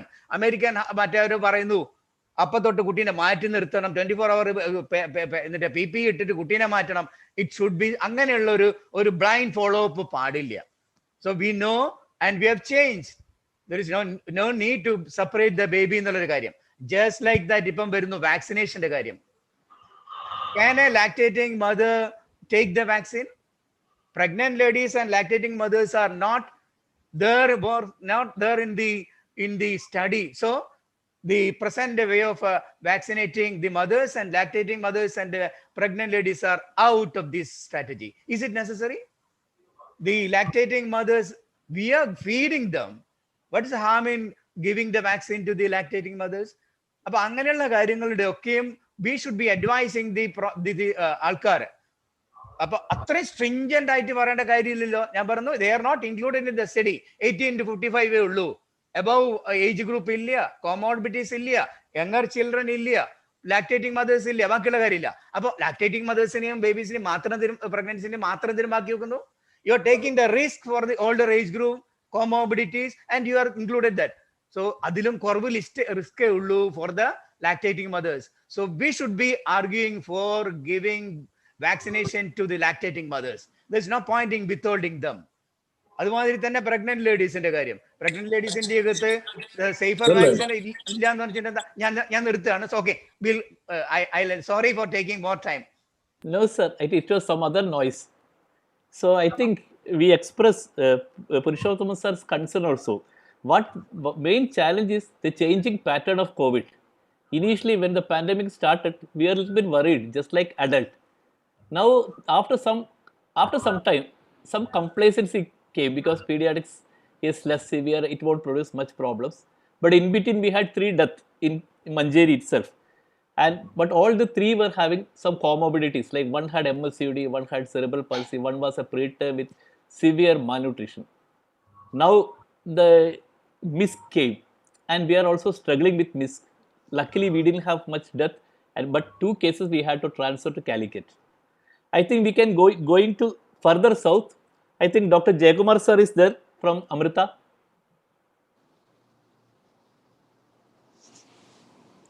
Jayakumar sir. Okay, I think we can go to Trivandrum from the southern part. I think we have a person with lot of experience, Dr. Shrija Sugunan, additional professor and in charge of PICU. Madam, can you share your experience and what all things we have to, and lot of questions, lot of points Dr. Purushottam sir also mentioned. I think we can also hear answer from you for the discussion. Over to Dr. Shrija. Thank you, sir. Sindhu, your talk was really nice, very to the point and crisp. I really enjoyed it. ഇനി ഞാൻ sir പറഞ്ഞത് വെച്ച് കുറച്ച് കാര്യങ്ങൾ പറയുകയാണെങ്കിൽ, sir പറഞ്ഞു ഞങ്ങൾക്ക് coronary involvement കൂടുതലായിരുന്നു compared to the other reports. That is right. But difference what it is എന്ന് ചോദിച്ചാൽ, every study has looked at the Z score. That is when the Z score is more than 2.5, they are labelling it as coronary artery involvement, dilatation or aneurysm. അങ്ങനെയാണ് എടുത്തിരിക്കുന്നത്. But what we analyzed was not just the coronary artery size. We were looking at coronary artery dimension changes like non-tapering ആണ്, അല്ലെ എക്കോജെനിക് ആണ്. ഈ Z score 1 ആയിട്ടിരിക്കുന്ന കുട്ടികൾ പോലും follow അപ്പിൽ coronary 2.5ന്റെ മേളിൽ പോകുന്നതായിട്ട് കണ്ടിട്ടുണ്ട്. അപ്പോൾ so my advice is, if you have a cardiologist, I do not know whether we are picking up more because we have pediatric cardiologists and who are used to looking at coronaries for KD. ആ ഡിഫറൻസ് ഉണ്ടോ എന്ന് എനിക്ക് അറിഞ്ഞുകൂടാ. But I would definitely suggest that നമ്മൾ കാർഡിയോളജിസ്റ്റിനെ കാണിക്കുമ്പം dimensions മാത്രമല്ല അതിൻ്റെ മോർഫോളജിയും കൂടെ നോക്കണം. കാരണം 32 patients we have followed up till 2 weeks. അപ്പോൾ 2 weeks ഞങ്ങൾക്ക് 32 പേഷ്യൻ്റ് ഫോളോ അപ്പ് ഓൾറെഡി ഉണ്ട്. അപ്പൊ അവരുടെ ഫോളോ അപ്പ് വെച്ചിട്ടാണ് ഞാൻ ഈ പറഞ്ഞത്. കുറച്ച് പേര് കംപ്ലീറ്റ് റെസൊല്യൂഷൻ ഉണ്ട്, ചിലർ പെർസിസ്റ്റിംഗ് ആണ്, ചിലരുടെ ഡിക്രീസിങ് ആണ്, ചിലരുടെ ആദ്യം നമ്മൾ അത് ഇൻക്ലൂഡ് ചെയ്യണോ വേണ്ടേന്ന് അറിയാതെ we had put them as doubtful because Z score was less than 2, but subsequently വന്നപ്പോൾ ഇറ്റ് വാസ് മോർ ദാൻ 2.5. അപ്പോൾ that part you have to remember. The next thing I would say that we really did come across 4 cases of LV thrombus.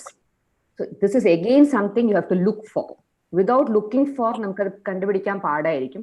പലപ്പോഴും പെട്ടെന്ന് resolution വരുന്നുണ്ട്.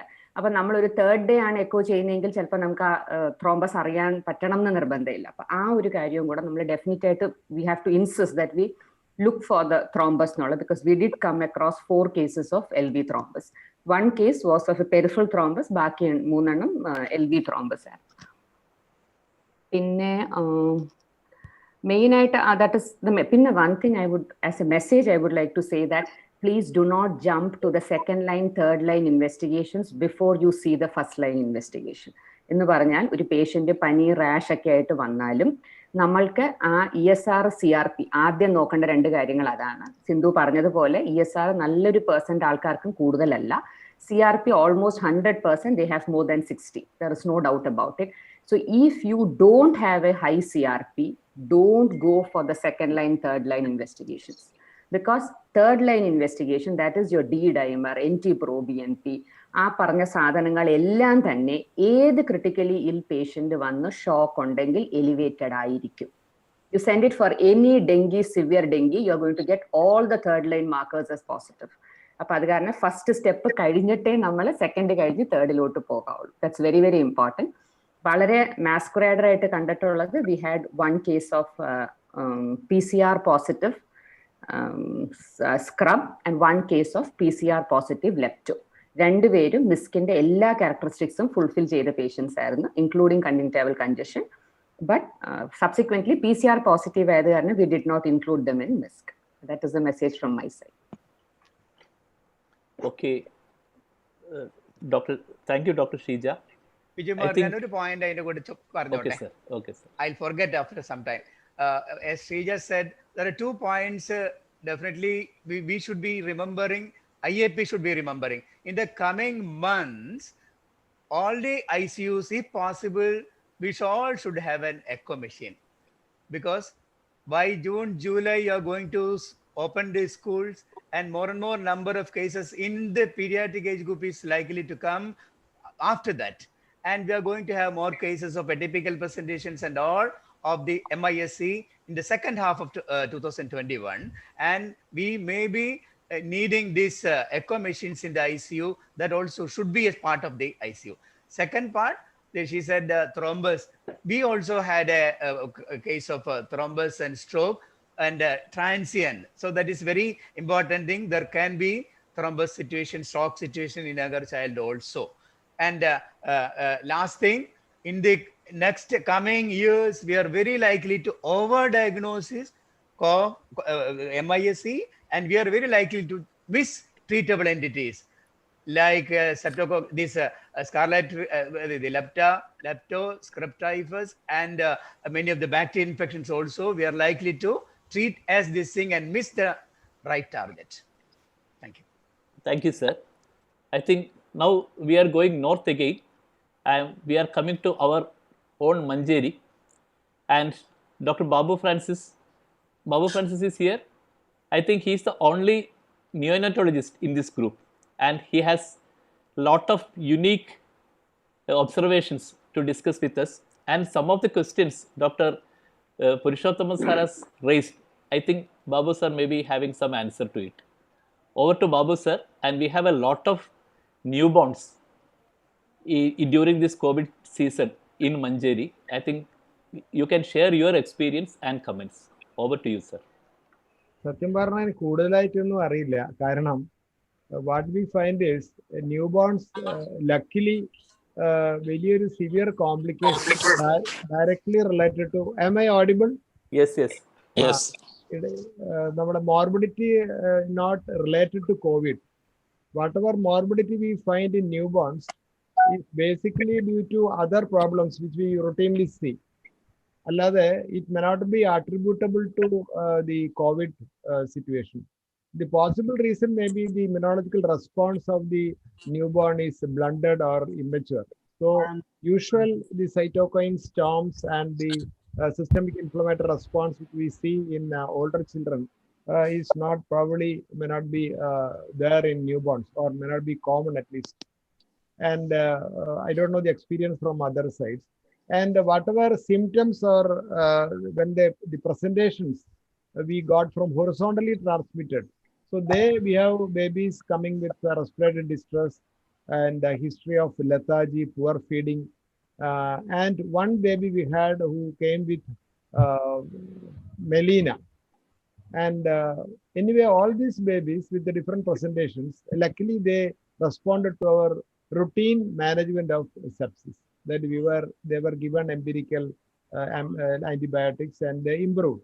So we never had a baby with manifesting with like anything like a cytokine problem, like in systemic inflammatory syndrome.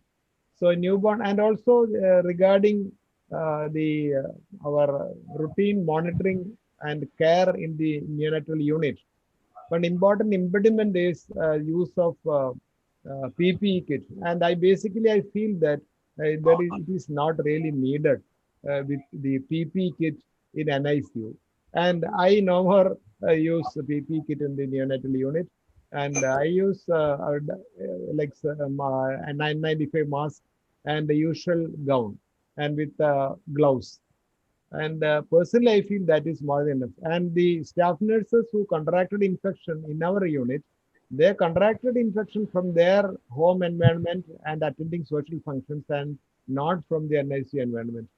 And if we use PPE kit, the thing which I avoided, that we are not able to examine the newborns in the usual way carefully. So that is the hindrance to our caring for the babies. And the usual problems like asphyxia, meconium aspiration, prematurity, and related issues are there, but not problems which are directly related to COVID. That is what my impression is about like COVID in newborns. And of course, Regarding the immunization, breastfeeding, immunization, vaccination. yeah. So that's the problem. Because of the COVID fear, we are not doing all these things properly. I think the COVID situation should not deter us from the routine things like immunization, screening of the newborns, and so on. And I think that's very important. We have to continue with all this. And as of now, there is no, as far as regarding the breastfeeding, there is no controversy. Yeah, there is no controversy. There is no controversy. Only thing is, if the mother has got respiratory symptoms like cough, mother should have the usual cough hygiene and using mask, N95 mask, and feeding the baby normally. And there is, I don't think any special care in the COVID scenario for newborns, because you may risk the other issues getting unattended, or problems of non-immunization, problems of not screening the babies may be more dangerous than the COVID situation. And about one more thing I would like to add for Dr. Sindhu's presentation was excellent, I should say. And her one observation that our initial like examination of the children, very important. Like certain subtle things like yesterday the child we referred from Manjeri, that child, that child had 8-year-old boy, had like mucositis, red lips, and baby had bulbar conjunctival injection, and child developed edema. And there is one situation where we had to see CRP and ESR simultaneously. And what we find is, you find there is a discrepancy between CRP and ESR, and you find there is what you call a mix of like inflammatory like what you call systemic inflammatory syndrome, and the progressing to MAS, and some features of Kawasaki. If you find such a mix, I think we have to consider in this scenario the COVID MISC. And of course, very important thing, not to miss the masqueraders of the usual such clinical presentation like Kawasaki and rickets cell fevers, staphylococcal scarlet syndrome, and meningitis, and so on. The child who we referred yesterday, that child had features of meningitis and extremis. Okay, thank you very much. Thank you very much. Thank you, Babu sir. I think now we are going further north. I think we have almost reached Kannur, and we have Dr. Nandakumar. He is a prominent pediatrician and intensivist from Kannur, Aster MIMS. I think he had a lot of experience in private sector in the north regarding COVID and MISC. Over to Dr. Nandakumar to share your experience. Good evening, respected seniors and my dear friends. As far as we are concerned, as MIMS Kannur, till today we had 11 cases of MIS, that is proven cases, which are all these 6 WHO criteria. And we had 2 more cases which we could not find any association with COVID. But those cases also we treated as MIMS, MIS-C, and those babies we discharged, and all are on follow-up. And on 3 cases we had myocardial involvement, and only 1 we had coronary involvement.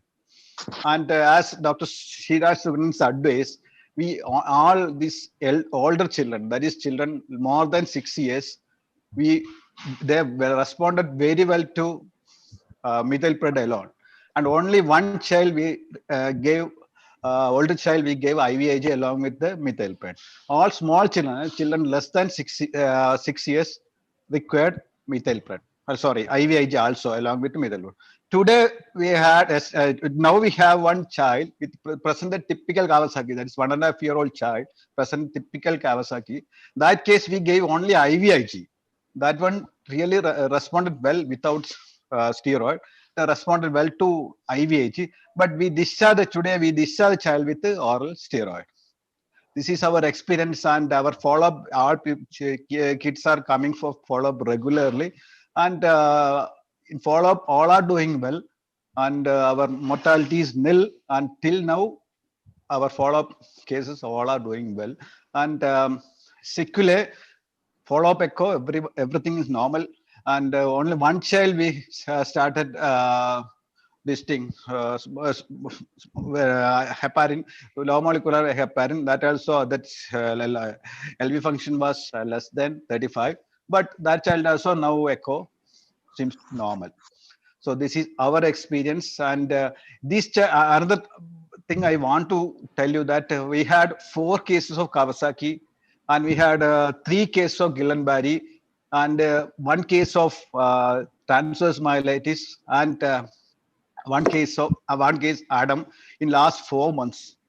All these we include, we could not find any association with COVID, but these last 4 months, the cases like this is definitely increasing. And initially we had this COVID started last year. We got increased number of decay, but now decays, we are not getting decay. That is our experience in Aster MIMS Kannur. Thank you. Thank you, Dr. Nandakumar. I think Dr. Joshi sir, how long we can go? We can go. We can take. We have enough time. Okay. Now, Dr. Jagumar sir is not. Jagumar sir, are you there? I think we can go back to Dr. Sindhu. Dr. Sindhu, after discussing, after your good discussion and after discussing with us, can you just summarize? Sir, the one important point I got from Dr. is this echo. Actually, this echo done by a pediatric cardiologist may help to pick up this minor coronary anomalies. We may be missing some. I don't know. That is the more. And this early thrombus also, most of the cases, the initial echoes all are done by ourselves in the ICU. We don't have, and occasionally we get a cardiology SR, most probably the first year SR, not the consultant. The consultant echo is usually delayed for 3 days and all. Once the child is stable, we used to transfer these children. Once out of ionotropes support, we used to shift the child for definite echo. So a good echo in the initial stage may pick up more anomalies like coronary anomalies or thrombosis. And I think the follow-up complications on anything other than follow-up, actually last week follow-up on the hypertension. Actually yesterday admitted the child. We had one other child develop stress during this hospital stay itself. Oh, hypertension plus side. Okay. We had 2 cases of mononeuritis. NCV proven. Means post-COVID. Misk body load to match, pain, neurological deficit. Case. I think we'll see more different presentations as the time goes by. We do not know really what to look for even.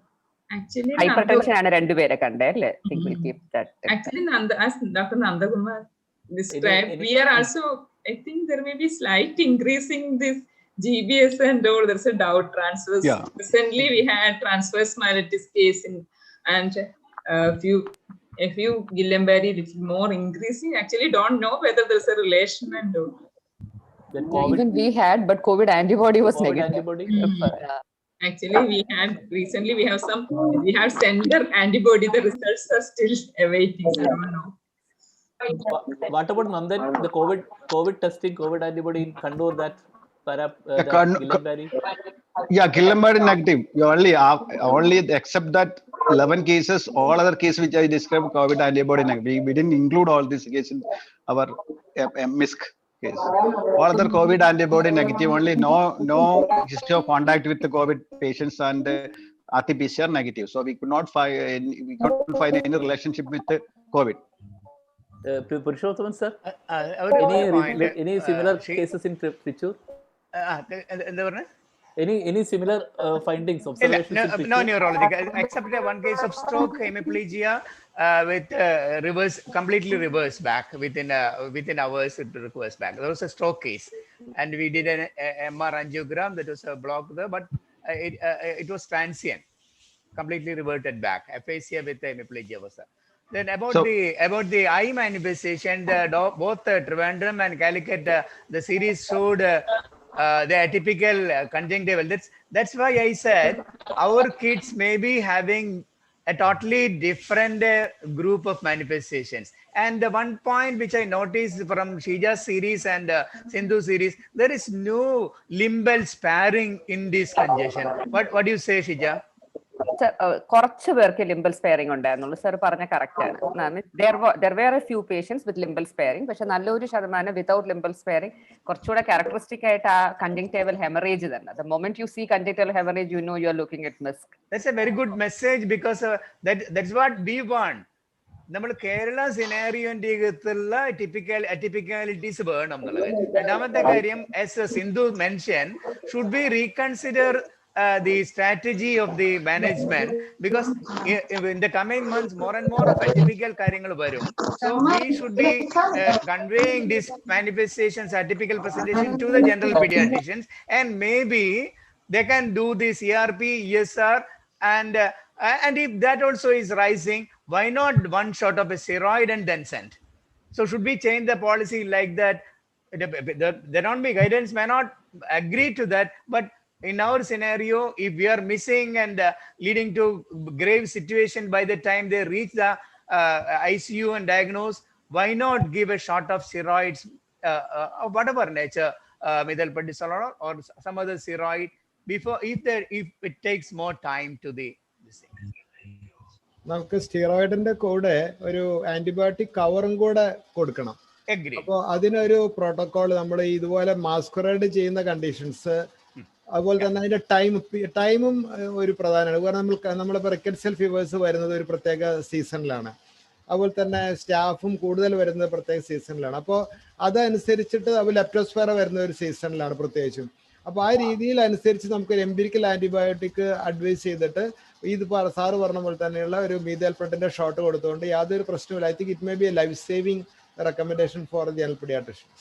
What Shija is following in Trivandrum, doxycycline, ceftriaxone, and staff cover clindamycin. Shija, that work on it? Other sir, Clinda. So that's what we are missing is you are moving away from the ideal blood culture. Then only you should send it. Life is more precious. If you are going to miss a child, why not give this thing and other compromise? A shot of this thing, ceftriaxone, doxycycline, and linezolid clindamycin, which will cover the entire major group of conditions which mimic us. എൻ്റെ ഒരു excuse, എൻ്റെ ഒരു doubt, because as we had 2 cases without all typical presentation like MISC, but we could not demonstrate the relationship between COVID, that is no history of contact, and RT-PCR negative and antibody negative. So in that case, we treated them as COVID, MISC. They responded well, and on follow-up, they are doing well. And So then, what? antibody sensitivity, whichever antibody clear volume, 60% sensitivity. So go by the clinical judgment in the scenario where whole Kerala is it's that much of cases there. If your clinical findings are fitting with this thing, I think you are justified. Not only clinical, all of the inflammatory markers, everything, and both of them had warm shock treated. We required adrenaline, but we could not demonstrate the relationship. That's the only thing. Investigations limitation ഉണ്ടല്ലോ. അല്ലെങ്കിലും ഇപ്പോൾ RT-PCR repeatedly negative ആയത് CT ചെയ്യുമ്പോൾ typical Covid pneumonia ഉണ്ട്. അപ്പോൾ it is 90% sensitive ആണെന്നാണ് പറയുന്നത് CT. അപ്പൊ അതുകൊണ്ട് നമ്മളെ മൈക്രോബയോളജി ലൈക്ക് മറ്റേ നമ്മൾ RT-PCR or rat or serology ഒക്കെ നമുക്ക് ഫുൾ കിട്ടുന്നില്ലല്ലോ, ഒരു 30-60%. പക്ഷേ WHO criteria prakaram, in order to include in that MISC category, we need that 6 criteria should be satisfied. We cannot include only MISC. അത് തന്നെ ഞാനും പറഞ്ഞത്. അതായത് സായിപ്പ് പറയുന്നത് മാത്രമേ വാക്കുകളോ എന്നുള്ള കാര്യങ്ങൾ we should follow, we should have your own judgement and നമ്മൾ നമ്മുടേതായിട്ട് പോയാൽ മതി. എന്തിനാ സായിപ്പിന്റെ വിധേയത്വം എന്തിനാ ആ പറയുന്നത്? സയന്റിഫിക് ആയിട്ടുള്ള കാര്യം അതിന്റെ കാര്യം പറഞ്ഞത്. Sorry, if you want to present in some forum, definitely സായിപ്പ് പറഞ്ഞത് follow ചെയ്യണ്ട നമുക്ക്. വേണ്ട, അങ്ങനത്തെ കാര്യങ്ങളൊന്നുമില്ല. നമ്മൾ എന്തുകൊണ്ട് അവരെ വിധേയത്വത്തിന്റെ കാര്യം പറയുന്നത്? This is our experience. 6 കേസാണെങ്കിൽ 6 കേസ്. അപ്പൊ എന്തിനു വേണ്ടിയിട്ടാണ് വിധേയത്വം? അതാണ് ശരിയെന്ന് പറയുന്നത് എന്തിനാണ്? We can, our arguments may be right. Why we are thinking that അവിടെ പ്രസന്റ് ചെയ്ത് കഴിഞ്ഞാൽ അത് പ്രസന്റ് ചെയ്യണമെന്നും വേണ്ട. അവിടെ പോയിട്ട് പ്രസന്റ് ചെയ്തിട്ടില്ലെങ്കിൽ അത് സയന്റിഫിക് അതിൻ്റെ അകത്ത് IJPന്റെ അകത്തല്ലേ ബാക്കി അല്ല ന്യൂ ഇന്ത്യൻ ജേർണലിൽ ഇത് പ്രസന്റ് ചെയ്ത് മാത്രമേ ആവുള്ളൂ എന്നൊന്നുമില്ലോ. After some time it will prove that we are right. ആന്റിജനും ആന്റിബോഡിയും മാൻഡേറ്ററി അല്ല. അപ്പൊ നമുക്ക് സാർ പറഞ്ഞ പോലെ കേരളത്തിൽ ഇത്രയധികം കോവിഡ് കേസസ് ഉള്ള സ്ഥിതിക്ക് or temporary relationship with Covid case എന്നല്ലേ. അപ്പൊ ആന്റിജൻ നമുക്ക് ഞങ്ങളുടെ ആ സീരീസിനകത്തും 5 പേഷ്യൻസ് നെഗറ്റീവ് ആണ്. ബട്ട് ബാക്കി എല്ലാമേ കംപ്ലീറ്റ്ലി ഫിറ്റിംഗ് ഇൻ ടു മിസ്ക് ആണ്. So we did not exclude those 5. We included those 5. So we can include those 2 also. Yeah, definitely. Then our number will increase up to 30. Out all the other conditions, I think we can. Yeah. Then our number increase to 13. Yeah. I think everybody is a contact now. There is everybody is a contact. Okay. Sheeja, ഒരു കാര്യം ചോദിച്ചോട്ടെ. ട്രിവാൻഡ്രത്തുള്ള നമ്മുടെ anti കോഗുലേഷന്റെ നിങ്ങളുടെ recommendation എന്താണ്? അതുപോലെ തന്നെ anti പ്ലേറ്റ്ലെറ്റ്സിന്റെ നിങ്ങൾ എങ്ങനെയാ കൊടുക്കുന്നത്? സാറ് ഞാനീ പറഞ്ഞ പോലെ ഞങ്ങൾക്ക് ഈ കൂടുതൽ പ്രോബ്ലംസ് നമ്മൾ കാണുന്നുണ്ട്, കൊറോണറി ആയാലും മറ്റേതായാലും. അപ്പൊ നമ്മുടെ ഇപ്പോഴത്തെ പ്രോട്ടോകോൾ അനുസരിച്ച് anybody who comes in shock we usually start them on low molecular weight heparin once daily ആയിട്ട്. നമ്മൾ ത്രോംബസ് വല്ലതും കാണുവാണെങ്കിൽ ട്രീറ്റ്മെന്റ് ഡോസ് BD-ലോട്ട് പോകും. ഇത് ഒന്നുമില്ല, അവന്റെ ഹെപ്പാറ്റിക് ഫങ്ഷൻസ് നോർമൽ ആണെങ്കിൽ നമ്മൾ low molecular weight heparin stop ചെയ്തിട്ട് ആസ്പിറിൻ 3 mg/kg OD-യിലിടും. Usually we are continuing till the 6 weeks echo. 6 weeks echo normal ആണെന്ന് പറഞ്ഞു കഴിഞ്ഞാൽ മാത്രമേ ആസ്പിറിൻ സ്റ്റോപ്പ് ചെയ്യാറുള്ളൂ. D-dimer വെച്ചിട്ടാണോ ഡിസിഷൻ എടുക്കുന്നത്? D-dimer വെച്ചിട്ടല്ല സാറേ, കാരണം D-dimer 100% എലിവേറ്റഡ് ആണ്. Very very non specific. നമുക്കൊന്നുമേ പക്ഷേ D-dimer if level is more than 25, that is one indication there telling. D-dimer more than 25 and LV function less than 35%. LV function less than 35 definite indication ആണ്. പക്ഷേ നമുക്ക് thrombus കാണുമ്പോഴും definite ആണ്. Coronary involvement ഉള്ളപ്പോൾ എന്തായാലും aspirin കൊടുക്കണം. പക്ഷെ aspirin കൊടുക്കാൻ വേണ്ടി OTPT ഡീറേജ്ഡ് ആണെങ്കിൽ ആസ്പിറിൻ കൊടുക്കാൻ പറ്റത്തില്ല. അത് കാരണം we go for LMW. പക്ഷെ നമ്മളെ സീരീസിൽ യൂഷ്വലി 25 കിട്ടിയില്ല നമുക്ക് ഇതുവരെ. അപ് ടു 15 നമുക്ക് മാക്സിമം കിട്ടിയ. Sheija, the problem is some of our children are developing abnormal liver function. അത് കാരണമാണ് നമ്മൾ ആസ്പിറിൻ ഇടാത്തത്, ലോ മോളിക്കുലർ വെയിറ്റ് ഹെപ്പാരിൻ ഇടുന്നത്. എന്നിട്ട് at discharge we are not able to continue this aspirin because this change in SGOT-PT occurs later, so we are not confident. പക്ഷെ സിന്ധു ഞങ്ങളുടെ so we are stopping the aspirin and not giving anything at all. നമ്മളിപ്പോ ചെയ്തുകൊണ്ടിരിക്കുന്നത് ഇത് തന്നെ low molecular weight heparin at home ഉണ്ടെങ്കിൽ അല്ല thrombus ഉണ്ടെങ്കിൽ വാർഫാക്കിയാണ് വിടുന്നത്. പക്ഷെ മിക്ക പേഷ്യൻസും LFT പോകുമ്പോഴത്തേക്ക് ഡിസ്ചാർജ് ആവുന്നുണ്ട്. കാരണം യൂണിറ്റുകാർ പലപ്പോഴും അപ്പോഴേ ഡിസ്ചാർജ് ചെയ്യുന്നുള്ളൂ LFT നോർമൽ ആയിട്ട്, ICU ഒന്ന് പുറത്തു പോയാലും. പിന്നെ normal actually when we are discharged they are coming for follow up, not completed the 6 weeks, coming in the some of them are discharged at 2 weeks itself. After 2 weeks they are coming for follow up. They are having, actually yesterday we had 2 of them had altered liver function, so stopped at 4 weeks because they both of them don't have major coronary anomalies in our echo. 2 weeks echo was normal. Sindhu എത്ര ഡോസിൽ കൊടുക്കുന്നു നമ്മൾ aspirin? Aspirin usually low dose 3 to 4 milligram കൊടുക്കുന്നു. Even in the acute situation we are giving only 30 milligram per kg. നമ്മളെ acute situationൽ aspirin കൊടുക്കുന്നതേ ഇല്ല. We are not giving anti-inflammatory. Only for if a complete, we had 2 or 3 complete KD complete features. So we don't know whether it goes to which group. In such situation we are giving for. പിന്നെ 70 മില്ലിഗ്രാമിൽ കൂടുതലും കൊടുക്കാറില്ല. Seating 75 ആണ്. എനിക്ക് അത് കാരണമാണോന്ന് അറിയില്ല. പോയിട്ട് വന്നിട്ട് LFT ഈ കുട്ടികൾക്കൊക്കെ 75 താഴെ ഉണ്ടായിരുന്നു. അത്രേ ഉണ്ടായിരുന്നുള്ളൂ. നമ്മൾ ചെറിയ ഡോസ് ആസ്പിരിൻ കൊടുത്താലേ, ആന്റി പ്ലേറ്റ്ലെറ്റ് ഡോസ് കൊടുത്താലേ അത് ഹെപ്പാറ്റിക് ഫംഗ്ഷൻ അത്രയധികം എഫക്ട് ചെയ്യുമോ? സാധാരണഗതി ചെയ്യണ്ടേ, അല്ലാതാണ് അറിയാം. പക്ഷേ ഇത് it may be due to the disease. Already ഉള്ള disease disease part ആയിരിക്കാം, പക്ഷേ അപ്പൊ കൊടുക്കാൻ But it is very difficult, അല്ലേ? If there is a altered liver function, we can't continue എന്നുള്ളതാണ്.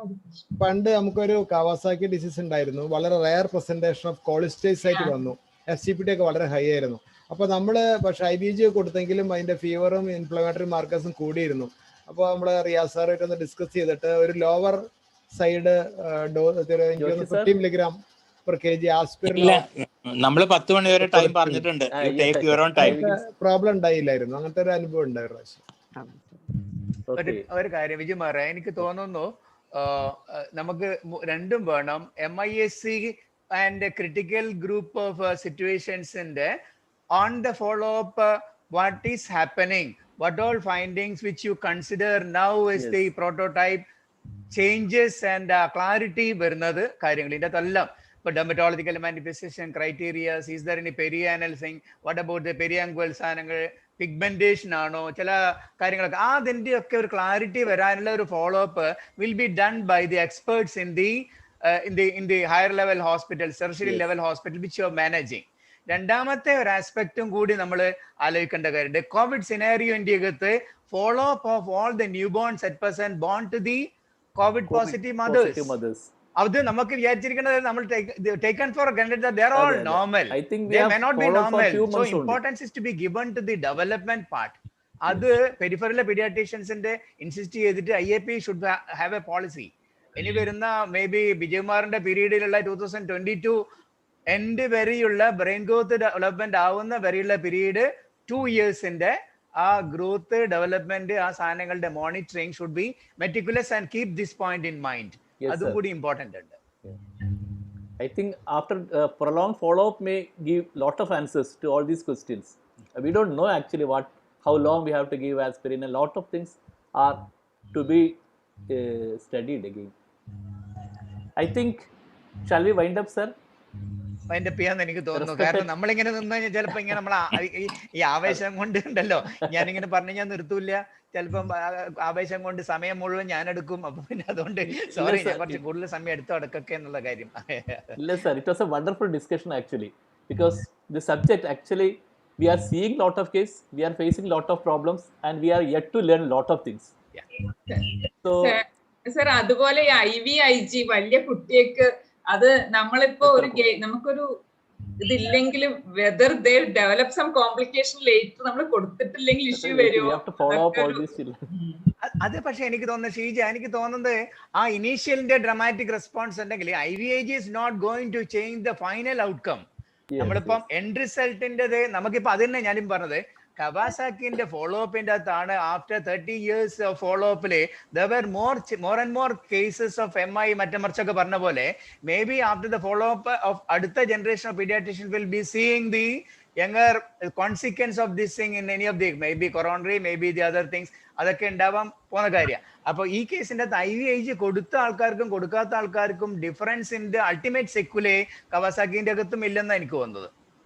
സോ അതുകൊണ്ട് ഇമ്മീഡിയറ്റ് റെസ്പോൺസ് ഉണ്ടായിരുന്ന കേസിന്റെ അകത്ത് what you did is right എന്നാണ് എനിക്ക് തോന്നുന്നത്. നമുക്കൊരു പ്രിക് ഓഫ് കോൺഷ്യൻസിന്റെ ആവശ്യം അവിടെ വരുന്നില്ല. സിന്ധു, അങ്ങനെ നമ്മൾ ആ സ്റ്റിറോയിഡ് അങ്ങനെ ധൈര്യമായിട്ട് കൊടുക്കാനുള്ള ഒരു റീസൺ എന്താണെന്ന് ചോദിച്ചാല്, whichever patient had a coronary involvement, that was there on the day of admission.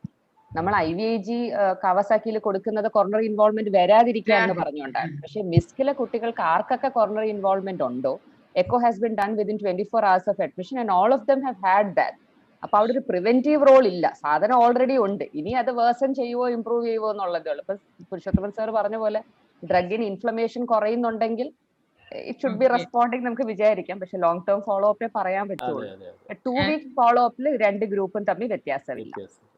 It is same. There is no difference between the steroid group and the IVIG group. ഞങ്ങളുടെ ഭയങ്കര ഒരു skewed group ആണ്, more steroids ആണ്, but no difference everywhere, അല്ലേ? Even Calicut it is like that. So we are for the actually we are giving the older children 1 gram per kg we are giving because I know all our schemes and all we get only three vials per day. There will be some sealing and all.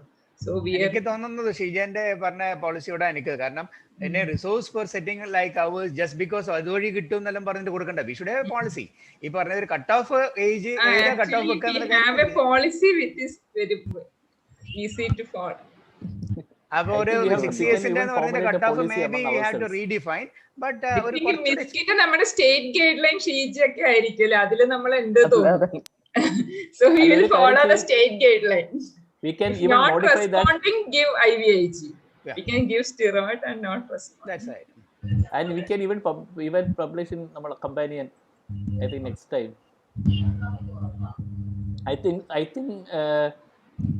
Thanks a lot, Dr. Purushottam sir, Dr. Sheija Sugunan, Dr. Sindhu, Dr. Babu Francis, and Dr. Nandakumar for an excellent discussion. And all the delegates who were till this is almost 9:15. Till 9:15, everybody was there.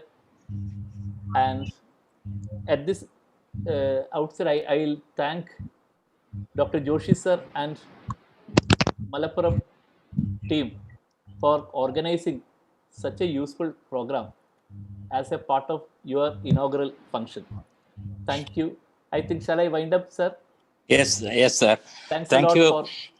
Yes. Over to Dr. Joshi, sir. Thank you, Dr. Vijay Kumar, Dr. Sindhu, Dr. Sheija Sugunan, Dr. Purushottaman, Dr. Nandakumar, Dr. Babu Francis, and all the participants. And for former vote of thanks, I invite Dr. Juman, Secretary, IAP Malappuram. Respected Branch President, Kerala IAP Kerala President, National President-elect, and other senior leaders, senior members, and dear friends of IAP. And it was a very interesting and very informative presentation that is done by Sindhu Madam. And the discussion followed by the presentation was more interesting. Purushottam sir പറഞ്ഞ പോലെ ആവേശം നിറഞ്ഞ ഒന്ന് തന്നെയായിരുന്നു. So it is time is already much delayed. I don't want to further delay it. So I am going directly to my responsibility. First of all, I would like to extend our sincere gratitude and thanks from IAP Malappuram to Sindhu Madam and our chairperson Vijay Kumar sir and all the eminent persons who involved in the panel discussion. Nandakumar sir, Babu Francis sir, Purushottam sir, and Sheija Madam. And I also express our sincere gratitude and thanks to all the leaders, Ramesh sir, National President-elect, Jayaraman sir, Narayan sir, Balandu sir, Joni sir, and all other leaders who participated in the installation ceremony and this CME program. Once again, thanking you all. Jai Hind, Jai IAP. Good night. Okay.